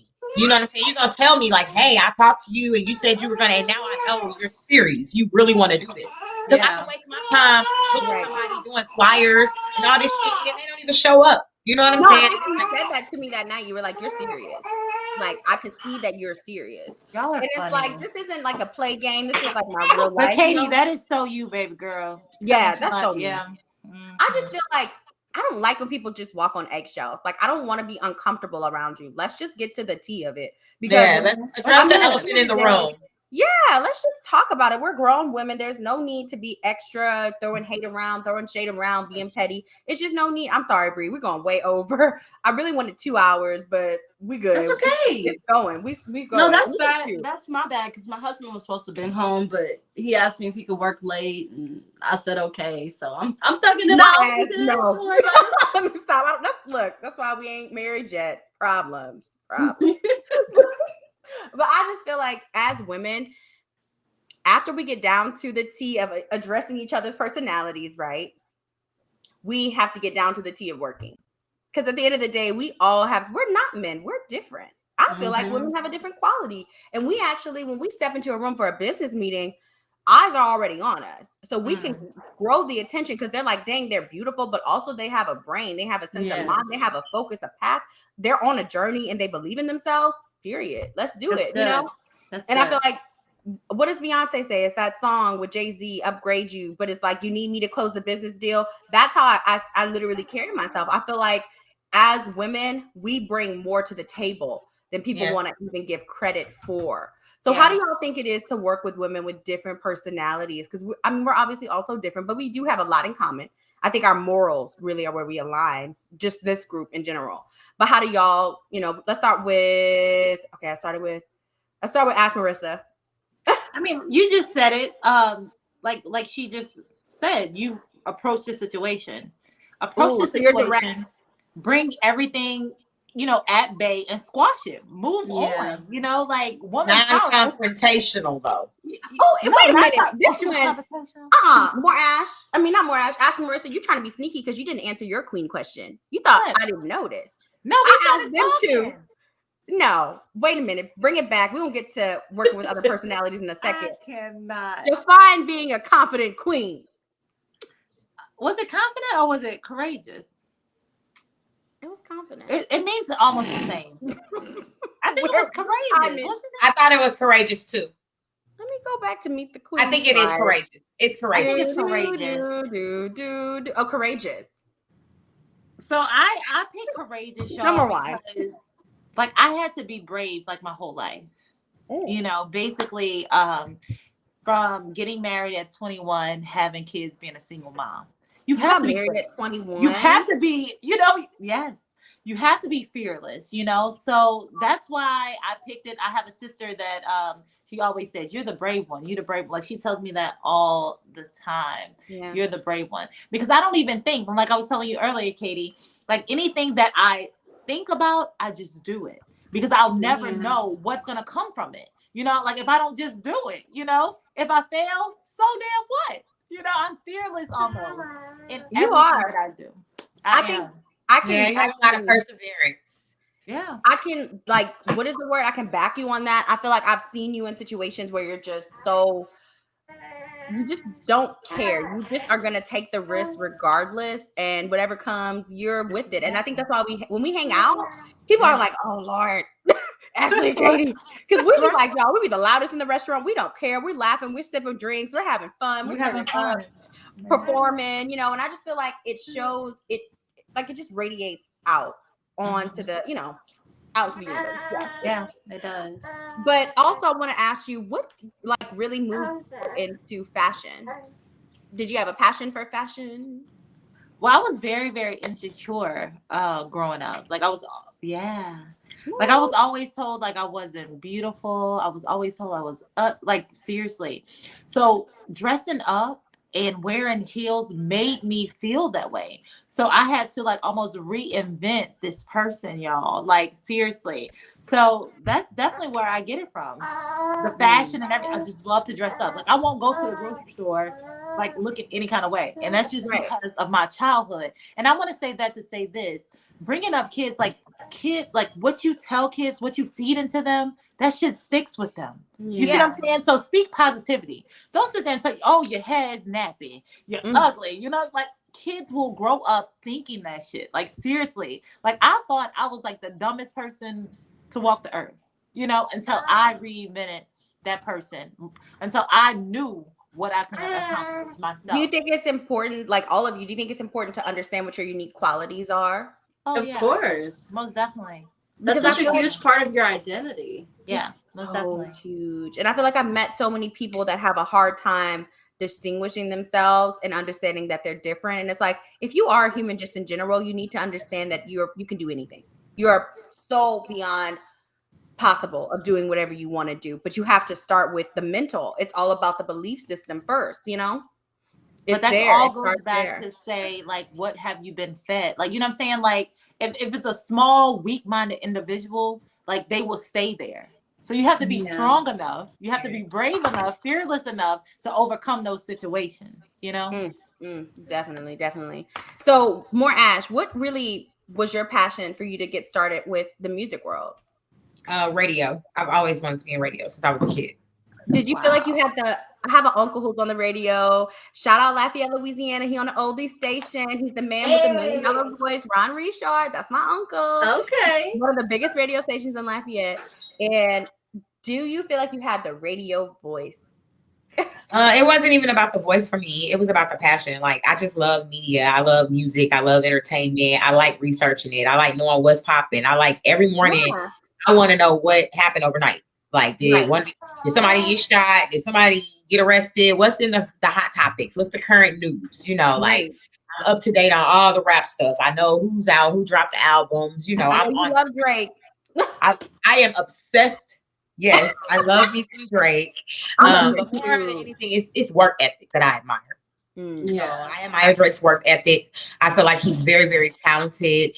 I feel like when all odds were against him, he still came out on top. And he's a very good businessman, and knows how to make strategic and chess moves in this industry to get him to where he's at. So I admire that a lot. Right. I definitely agree with that. And what about you, Bree? I know you over there having fun with the baby. What made you feel like, you know, I know you said earlier what your passion was with your line, but like what really helped you create it? What made you want to step out of the box and say, I'm going to go into jewelry? Honestly, it was one hell of a journey. It was only God that brought me here, to be honest. So it wasn't like you had flashing. Like, no. I'm realizing that a lot of times in your childhood, you realize who you want to be. And along that journey, you kind of let other people influence you, or money influence you, or whatever, as to how exactly you're going to live your life. But from the time I was super young, I think I learned how to crochet and do basic beadwork when I was 6 years old, 6 or 7. So from there, I built. Huh? You remember you used to draw? Yeah, like a really little bit of everything. Like I've always loved everything creative, but from crocheting and doing beadwork, I just kind of built on it and would really dive in it as a hobby. And throughout that, I dibble-dabbled with sports and other things, but it just wasn't for me. So eventually, I took home ec class in junior high, and my grandma was like, oh, okay, you're doing something nice here. And she started putting me in craft sales. So I would do like Christmas craft sales. This was like under 10 years old. Right. You know, I'd do craft sales. I would do farmers markets and different things like that, maybe like once or twice a month, and sell things as a little girl. And I started to realize, oh, okay, this is something I like to do, but I'm able to still be a little bit self-sufficient through it. Right. You know, so with that, I kind of took it and ran with it, but I kind of let everybody be in my ear about, you know, you can't really be successful with that. You need to go to school, blah, blah, blah. I never understood why anyone else can tell you what you can be successful at, or why they feel. Yeah. I don't get that. But it is very true. Because there's literally no ceiling to success at all. None. I don't know if you guys have read the book, The Alchemist, or if you've read any type of manifestation book. No, but I have it on my list as something I need to read. Well, we like movies over here. The Ashleys like movies, not reading. They need a docu-series. Tell them to call me when they get a docu-series. We don't have to do it. We don't have to put it summarize together. But I feel like in the book they talk about. Oh, they have an audiobook. Oh, okay. I could probably do that. I can do that too. About boxes. They say that human brains, we put ourselves in an actual box before we put ourselves in a box, and that's our limit. And we naturally make it. It's not, there could be people telling you can't do it, right? But we naturally make this box. But what if you found out that your box is actually 3 times bigger than the box that you put yourself in? Ooh. How much more could you elevate? You know, how much more could you move the room that you're in? How much more could you motivate other people? Put that in that thing, Katie, so I can know. I might just start reading. I see my brother in here, Vaughn. Put that in there. I might just start reading, baby. I just feel like it's good. So right. It's so true, though. It's like you put limitations. Who's putting limitations on you? Whenever people come to me and they feel very stuck, I say to them, you know, obviously it depends on the situation, but I always say to them, what is making you feel like this situation is so unescapable? Yeah, that's good. And usually it's just an emotion that needs to pass. Girl, yes. That mindset. When they spot it and they can put, like, compartmentalize, right? Put the emotion in the box that it belongs. Don't let that emotion outrun your mind, body, and soul to the point where you're drained or kaput, you know? I can't handle it. Yeah. You know what else? I want to touch on something that Bree has said, though. Don't tell your kids that they can't do stuff. Yes. I wouldn't give a damn if your kid wanted to be an astronaut. Don't tell your kid that they can't do it. because I feel like part of the reason, like with me, that I started in radio and media so late is because people detoured me from I always, always, but my parents said that radio personalities don't make money and that I wasn't going to be able to live a good life, that it wasn't, you know, you have to work harder in that industry to get, you know, whatever. But it was all about the money, and it was all about, you're not going to be happy. You're not going to be able to provide for your family if you take this route. You need to go to school. You need to do this. You need to do that, and pick a different field that's going to be more in demand. So something in like tech or something with computers, information systems, something that's going to always grow and need people, you know, which makes sense. But if you have an interest there, if you don't have an interest there, then you're going to be stuck doing something for the rest of your life that you're miserable doing. You know what I'm saying? So in my case, it's like, yeah, radio is hard. It's extremely hard. It's not easy at all. It's a lot of work. You have to do a lot to get noticed. There's a billion podcasts out here. So what makes your podcast different than Lily Lou that's doing a podcast every Thursday night? You know what I mean? So it's just like, it's so many different obstacles and stuff that you have to, you know, cross and that you have to overcome, but it's not impossible. So. Yeah, good. That's good. That's real good. Sorry. That's a potty break. But more, Ash, I wanted you to actually speak about that a little more also, because you were saying how it's not impossible.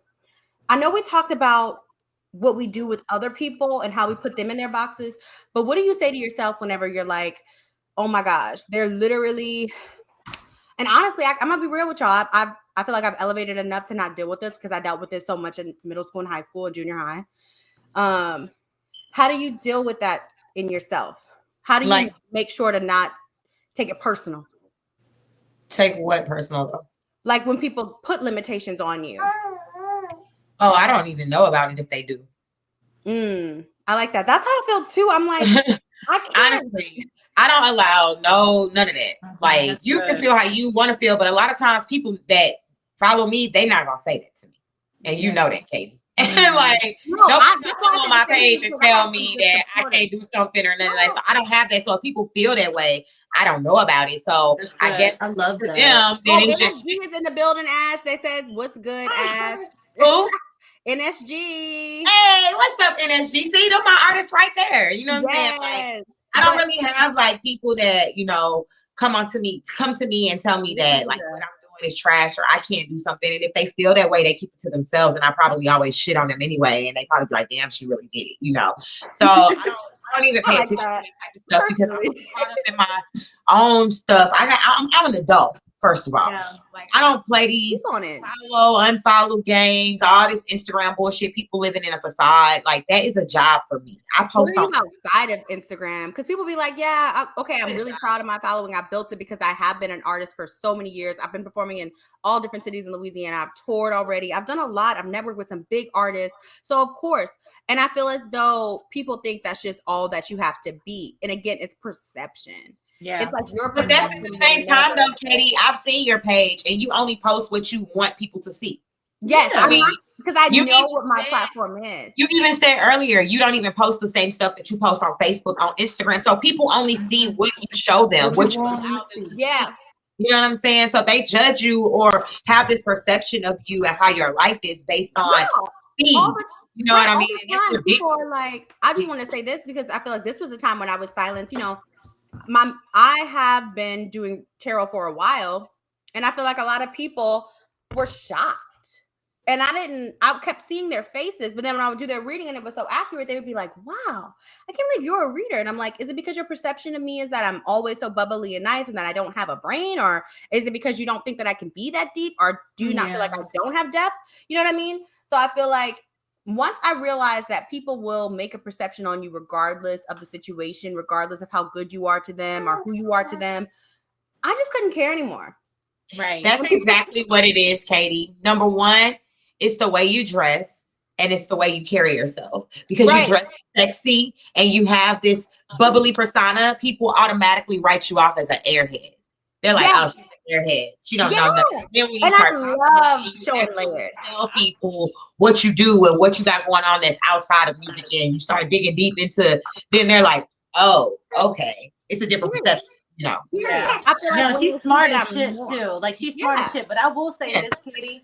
When you post like tarot card, I was like, what the hell? Like I didn't even know. I was like, You shot the shot. I was like, what the hell going on? You cannot. But it was you good cannot though. choose what I your was spiritual like, this journey is is. good. I was like, this is good. But it shot the shit out of me, friend. Listen, Honestly, so one of my it. parents is a reader. One of my grandfather, he was a spiritual advisor. Oh so my I feel God. like it wasn't even something that I chose, it chose me. But y'all know music is my craft. But if I can help people in any way. I had no clue, bro. You could have warned me or something. I'm just saying. Because I was like, what the hell? Warn you. What I'm gonna warn you about? Oh my God. You could have texted me like, Ashley, this is who I am. Like, I don't know. This is who I am. I didn't know we were gonna have a conversation, friend. My bad. I'm sorry. Like, oh, okay, Katie.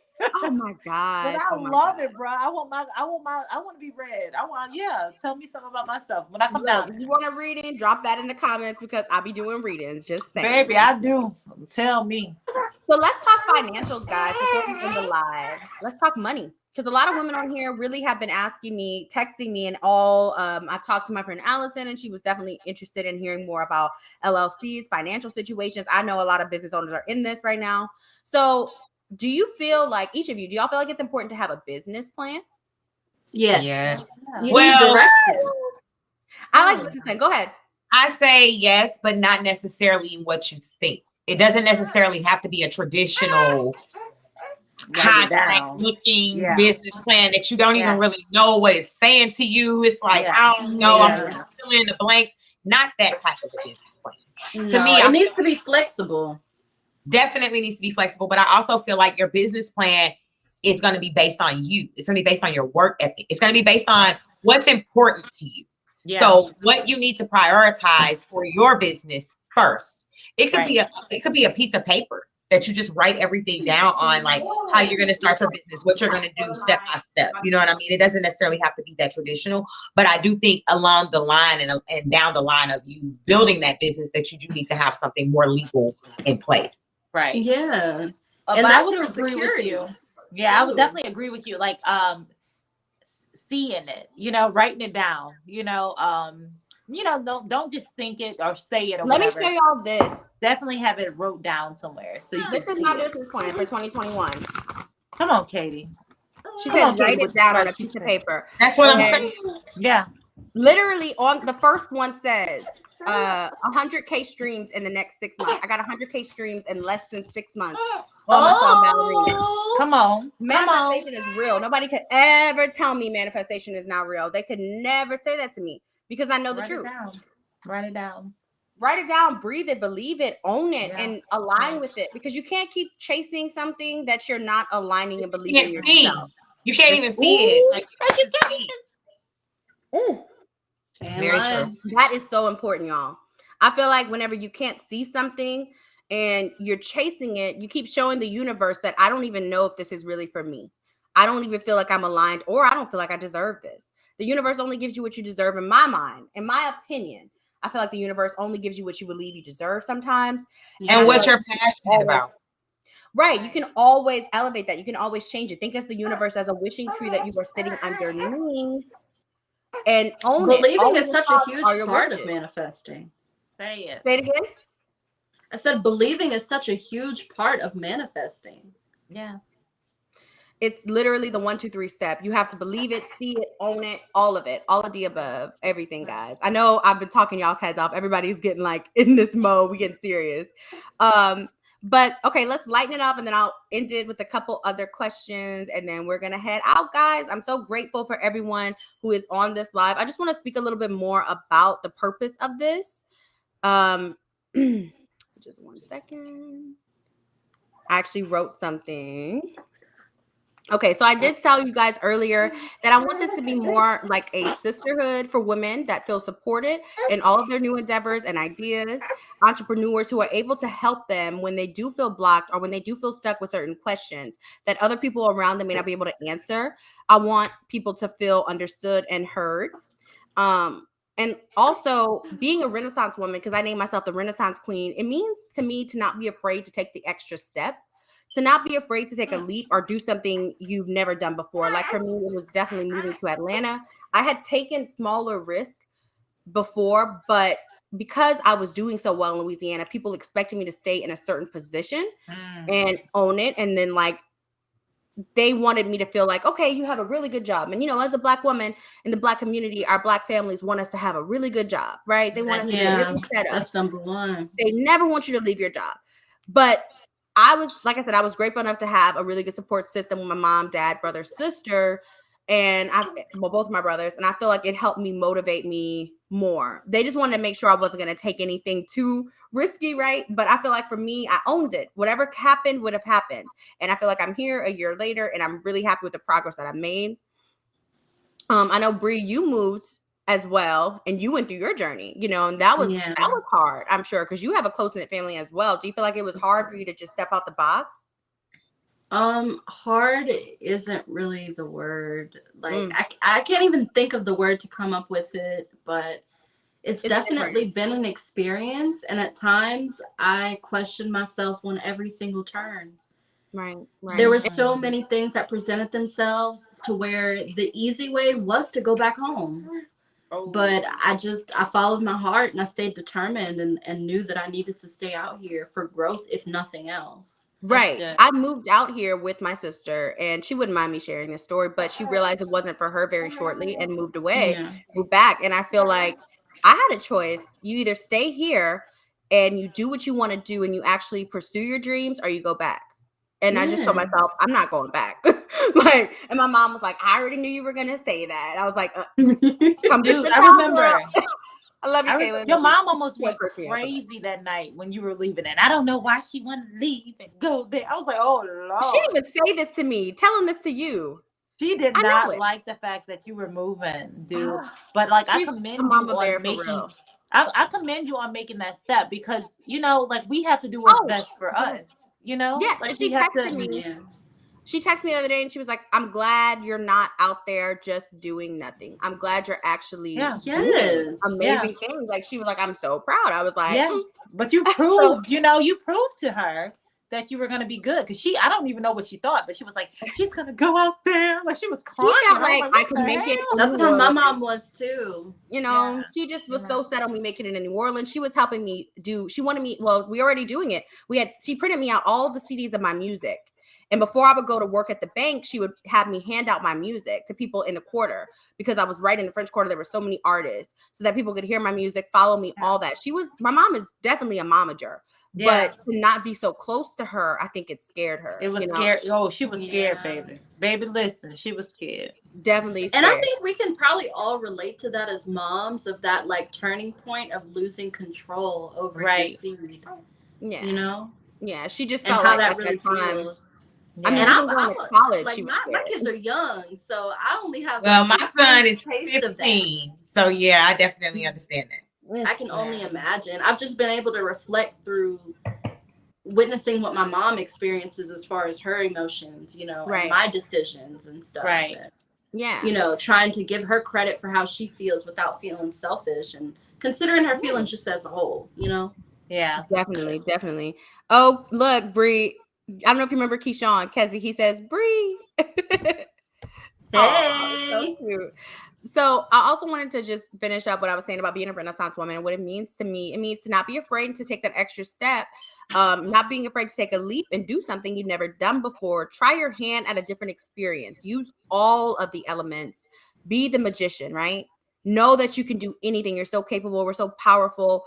And when I have kids, I want my child to wake up in the morning and be like, who are you? And I want them to be like the most powerful person in the world. Like, I want them to have this brain, And I just feel like we all are. And you know that. And you own it when you're a Renaissance woman. And you also know that you're capable of so much more than that. You can think that there's no limitations. And that's something that I live by. And that's something I want to share. I hope that can help other people too. Like, I don't feel like it's necessary to even have limitations on yourself.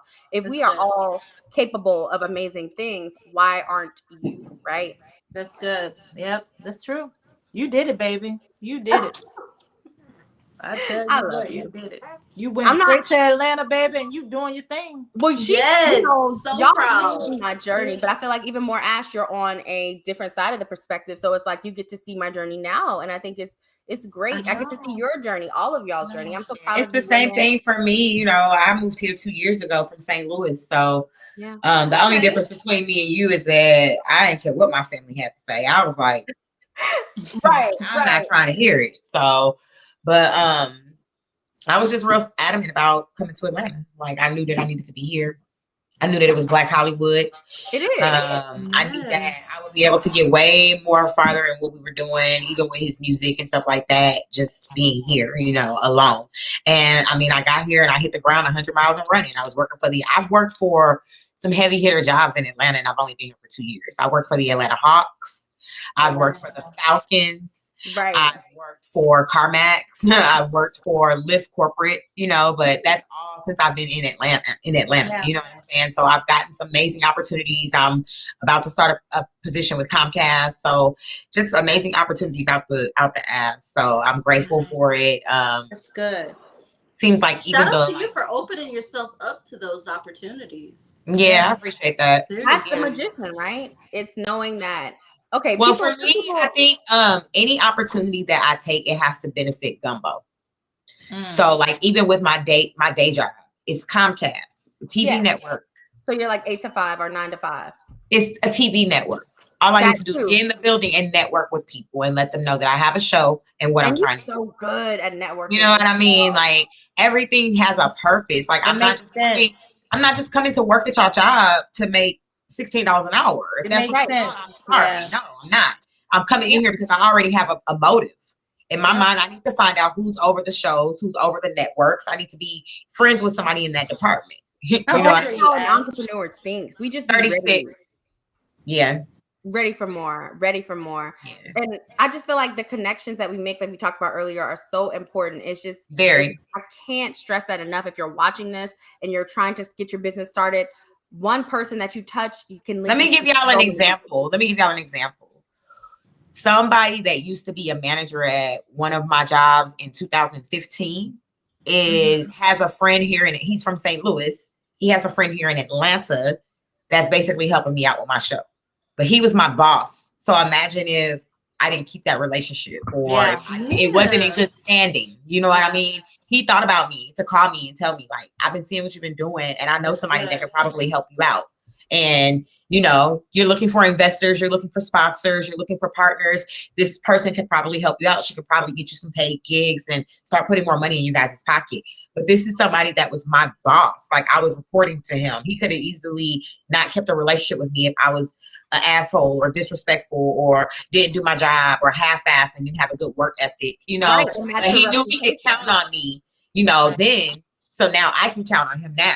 You know what I mean? I just caught what you just said too, Ash, when you said he saw what you were doing. Like, trust and believe that somebody's always watching. Yes. Like somebody's always watching. So be careful. You know, stay relevant, baby. Like, you know, post and do whatever you have to do to stay relevant. Like, you know, keep that, you know, that Instagram or that Facebook, you know, fresh and things like that. So I would definitely say that. So I like that you said that. Somebody's always watching. And Ashley, I want you to talk about the steps that it took, Ashley Marissa, for you to get your LLC. Well, is it LLC? So corporation? Yeah, it's simple. Getting your LLC. Very simple. Very. Yeah, it's so simple. A lot of people think it's like this hard, long, drawn out thing. Trust me, I used to work at the bank, baby. It's really not hard. You go ahead. Secretary of State, apply for it, and you get it like within, you know, like a day or so. And for anybody that just doesn't know, you can Google your state and Secretary of State next to it, and it'll pop the website up. It's easy.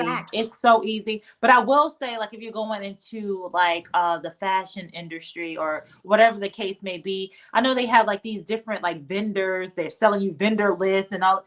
Don't trust all that. Don't trust all that. You know, like a lot of it is like out to, you know, get your money, is like a lot of scheming and things like that. So we are hosting a class this Saturday in Covington, Louisiana, at Ravish Boutique, 501 North Thayer Street. We're teaching people how to, you know, get their proper information that they need, their certificate articles of incorporation and all of that. Their retail certificate to go out. Marissa is hosting a class, guys. Yes.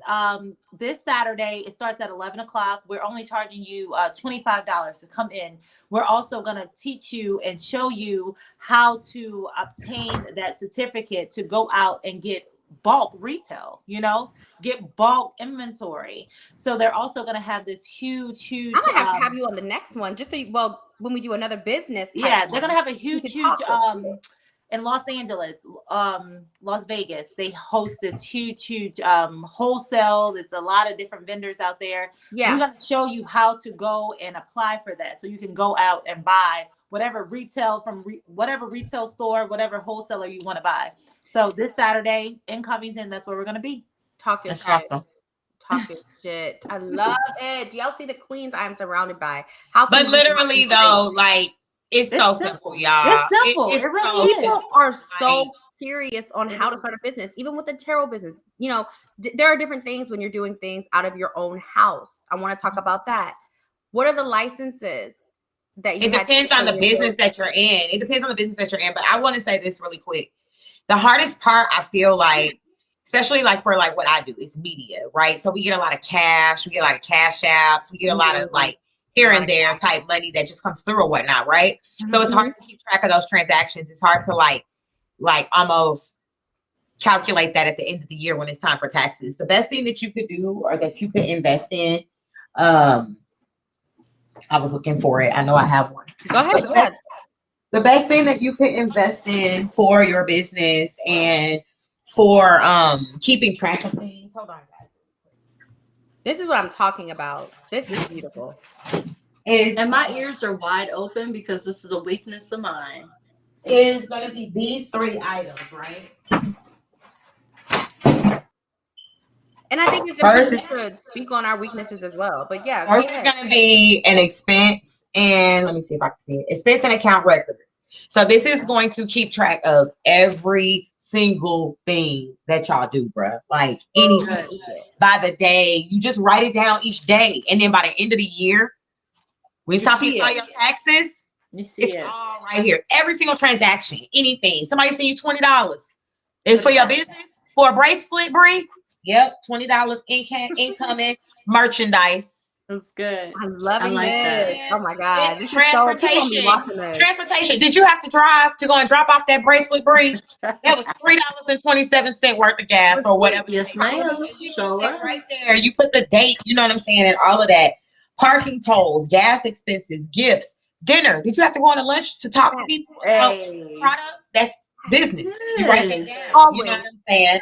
Auto expenses, business meals for entertainment, miscellaneous. So stuff that ain't on here that you can write down. Oh yeah, such and such. I had to go and get new stuff from Michael's for arts and crafts. And then you put your price.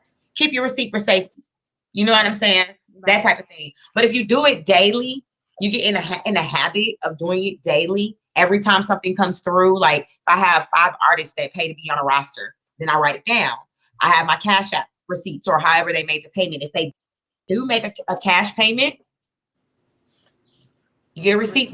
Receipt. You give them the top copy, and then you keep the second copy so that you have a history of what you've paid out. You know what I'm saying? And even as an ex-banker, I can tell you that's exactly what we're looking for. That's exactly what we look for. This is the third one. Has to be right. This is the third one. It's going to be the activity log, right? So you're going to be logging like the date, the time, the name of the person that you worked with, the phone number, what the subject of the nature of y'all meeting or whatever it was, and what came out of it. So it's a follow-up. You need to follow up with somebody. You got it right here. Oh yeah, I spoke with Bree about them bracelets last week, and she told me to call her on Tuesday. Boom, I got the activity right here. I love it. You know what I'm saying? I love it. So you just got to be organized, and you got to really like know how to like operate your business in order for you to win. It's a lot of stuff that you can write off. It's a lot of stuff up with people. I want to say that too. Definitely. But it's a lot of stuff that you can definitely incorporate that's business expenses, and that would definitely help you out. Another thing that I was going to say, from anybody that has, I just learned this myself, honestly, from somebody, a friend of mine, for anybody that has an EIN number that hasn't been using it, right? I was like, so how do you use your EIN? Like, how do you even get activity on it? Even for somebody like me, like I'm in media, how do I get activity on my EIN number to show that I'm doing something? Credit. PayPal, right? So if you go on PayPal, you can use your EIN for everything you do on PayPal. You know what else you can do? If somebody buys a bracelet from Bree, she can give them an invoice that says that they paid XYZ, and then her EIN can be in the top corner. So now she has a paper trail of every Yes. single bracelet and But every you know, single you can ring. also use your EIN as like a social security number. Yeah, but you have to You can build do your business credit on it credit. too, you know. Right. So Like, use yeah, your business credit. Why are we Mhm. using our own credit?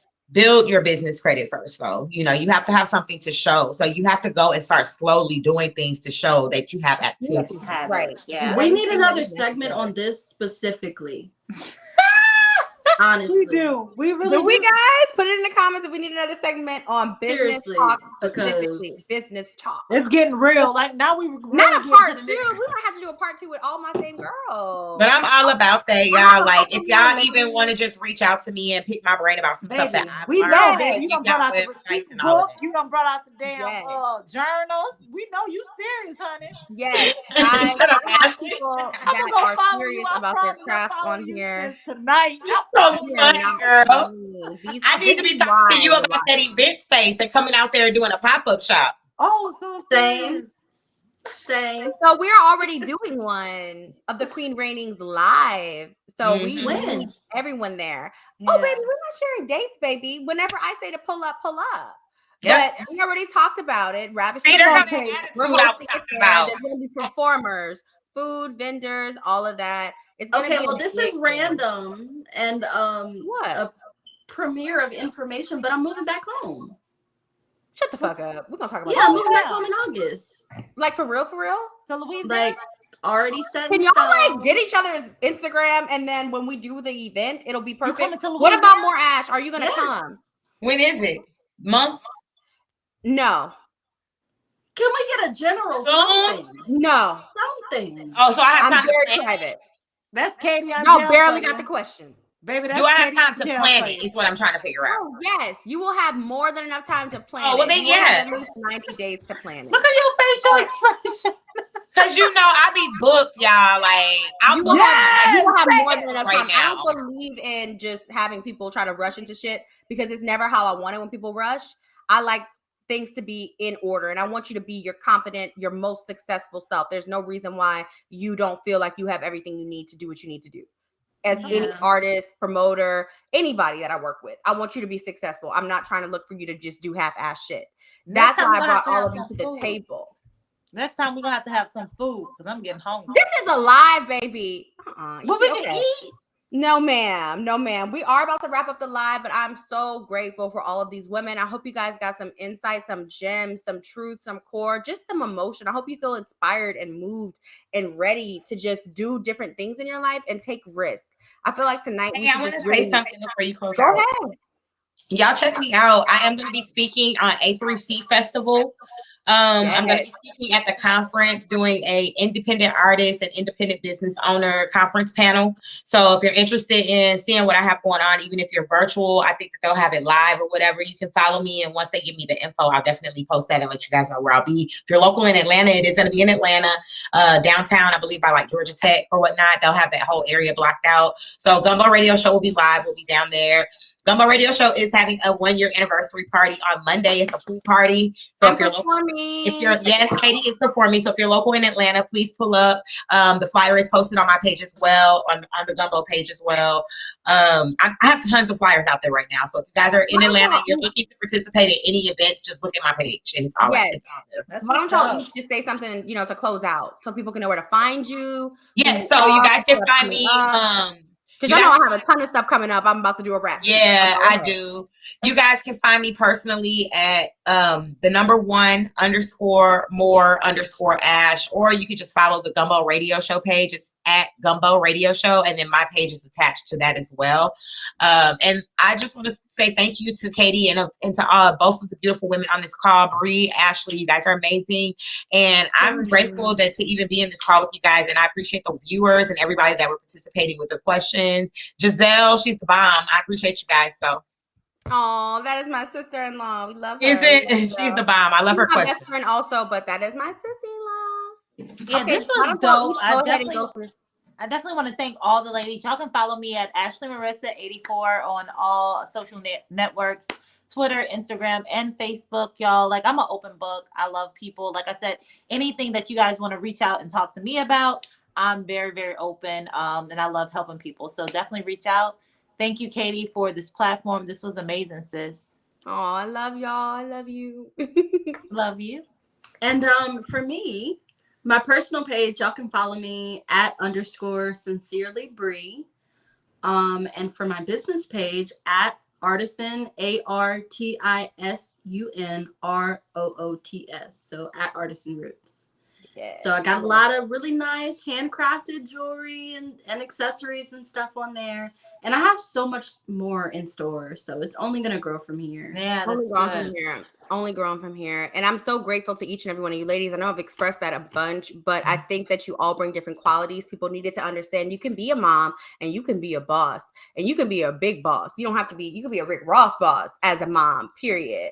Okay, this wine is getting. Yep. But also, you guys, I've been gone. I ain't gonna lie. And close out with this, y'all, right? Yeah. As females, we say certain things, right? And it's like, you a bitch. But then when a man say it, he a boss. So just keep that in mind. You know, we are bosses united. So I just wanted to say I do have a new video premiere dropping. We are working on a new single. It is called Weak. It is one of the best songs I've ever created in my entire life. The video is going to be dope. The concept is going to be dope. You're going to be seeing me post about that like crazy coming up for around my birthday. I'm also going to be working with a new marketing team. So I'm getting a lot of radio gigs. I'm excited about that. That should be different. I don't like to talk about everything I have going on because I'm very private. But I just want you guys to stay tuned to my Instagram page because every single full moon, every single month, I will have a group of ladies just like these great ladies that we had tonight surrounded. And we will have conversations and answer questions that everyone wants to know about. Everyone has been asking and been in my inboxes about. So whatever you've been inboxing me, guess what? We're going to address it on this talk every single month, every single full moon. We will bring our energy together to unite and be stronger. And I hope you guys enjoyed this segment. This will also be a podcast that I will be posting as well. So just get into it so you guys can re-listen to this at any time. Did I forget anything? This is good. No, but really quick, Katie. Go ahead. You should drop in the group chat that we have some beneficial marketing companies for some of the other independent artists that may not know about that type of stuff. You're very educated and you do a lot. And I know you don't like to tell people your business and stuff like that, but some of the steps that you're taking and some of the people that you're rubbing shoulders with, there are very good quality artists that we all work with that are in that chat that could probably benefit from that. So. Yes. And honestly, shout out to Billy Bag. Chrissy Oh, with the information. Chrissy said she want to do the show, baby. I said we gotta have a whole. We gotta have the LGBTQ community step out on the show. She said she's ready. So if you see this, Chrissy, thank you, Ash, for introducing me. And honestly, I have a song coming out with one of the artists that you've introduced me to as well. I don't want to spill it because I don't know when they're dropping it, but I just sent the feature back, so we're doing that. But I met them at a show with you, so I feel like. If you are an artist and you have questions about how to stay intact, how to stay in tune, gigs, anything in Atlanta area, send me a DM. I'm an open book. But the thing about me is come to me, ask me. Because I'm not going to just be the person that's like telling you every single thing I know. But if you come to me and you ask me, I'll let you know. Now you have that knowledge. Do what you need to do. And this is why I'm here, because I feel like you guys, a lot of people even come to me for advice. So if you're that person, I wanted to address the group, you know, and I know as women, you all have that same situation as well. We're all here to help you. Follow these ladies, promote these ladies. Queens Reigning Society is the last thing to talk about, you guys. Let's talk about what this really is. So we are working right now on a website where you will be able to donate funds to these women, right? That actually need the help, but with their endeavors, their careers, their passions. Also, this will be not only like a text thread, it will be an Instagram, a Facebook, a group page, right? Where we will share what we're doing, what we're working on, how we're networking. And we will be a community. You know that you can reach out to more Ashley, Marissa, Bree, and get questions answered immediately. They will be your sisters for life. There is no, I don't know who you are. Right. You are supported. We are here for you. We don't have a biased cherry picking mindset. We are open. Just as I am. And I want everyone here to know that the support is real. We're not just faking this. We really want people to come to us because we know that we had to go climb ladders and shoot and huddle to get to where we are now. And we want to avoid you from going through that. But I'm sorry, you guys. My mom is saying I need to read her text on my live. Really, Mom? I cannot. No. And that's the problem now. Oh, child. My mom said, you have to tell the ladies that your mama said you've been this way since you were 5 years old. I always knew that you would be a shining star in this world. Or should I say in the limelight? I love you. But she love really, you, Katie. the That's support your from twin. your parents are so important, you guys. Yeah. Get that support, but also, like I said, that's a woman, right? My mom is a woman. She has experienced some of the things that I couldn't even imagine. Yeah. I couldn't. She's so strong. Her strength shows. So be that for other women. Let's unite. This page will be private, but when you get your invitation, accept it. Be open to it. And we will share. We will promote. We will be here for you. No matter what your endeavor is, you be wanting to start a puppeteer. I'm with it. It could be the next Muppets. I can't miss it. Okay. I'm here. So I love you guys. Love and light. Don't forget to write down in your journal tonight your intentions of what you want this full moon to bring you. That's 30 days of what you expect to happen in the next 30 days. Even write something small if you don't believe this is true, but I do it all the time. That's why I got like 3 journals. I don't know if y'all can see. We gotta talk, baby. We gotta talk. We gotta talk. I'm over Me here too, girl. I'm the same way. My book. We gotta talk. I got y'all, all of you. I love. We gotta talk. Text me tonight. I'm about to be drinking and We gotta talk. No, I want to talk. Yesterday. I want to talk face to face. What the hell going on? I can't stand you. Okay, What the I hell love going you on? guys. Thank you so much for tuning in. Y'all DM me. I love you, ladies. I love See you you. next See you week. later. guys. Thanks for having me, Katie. Bye.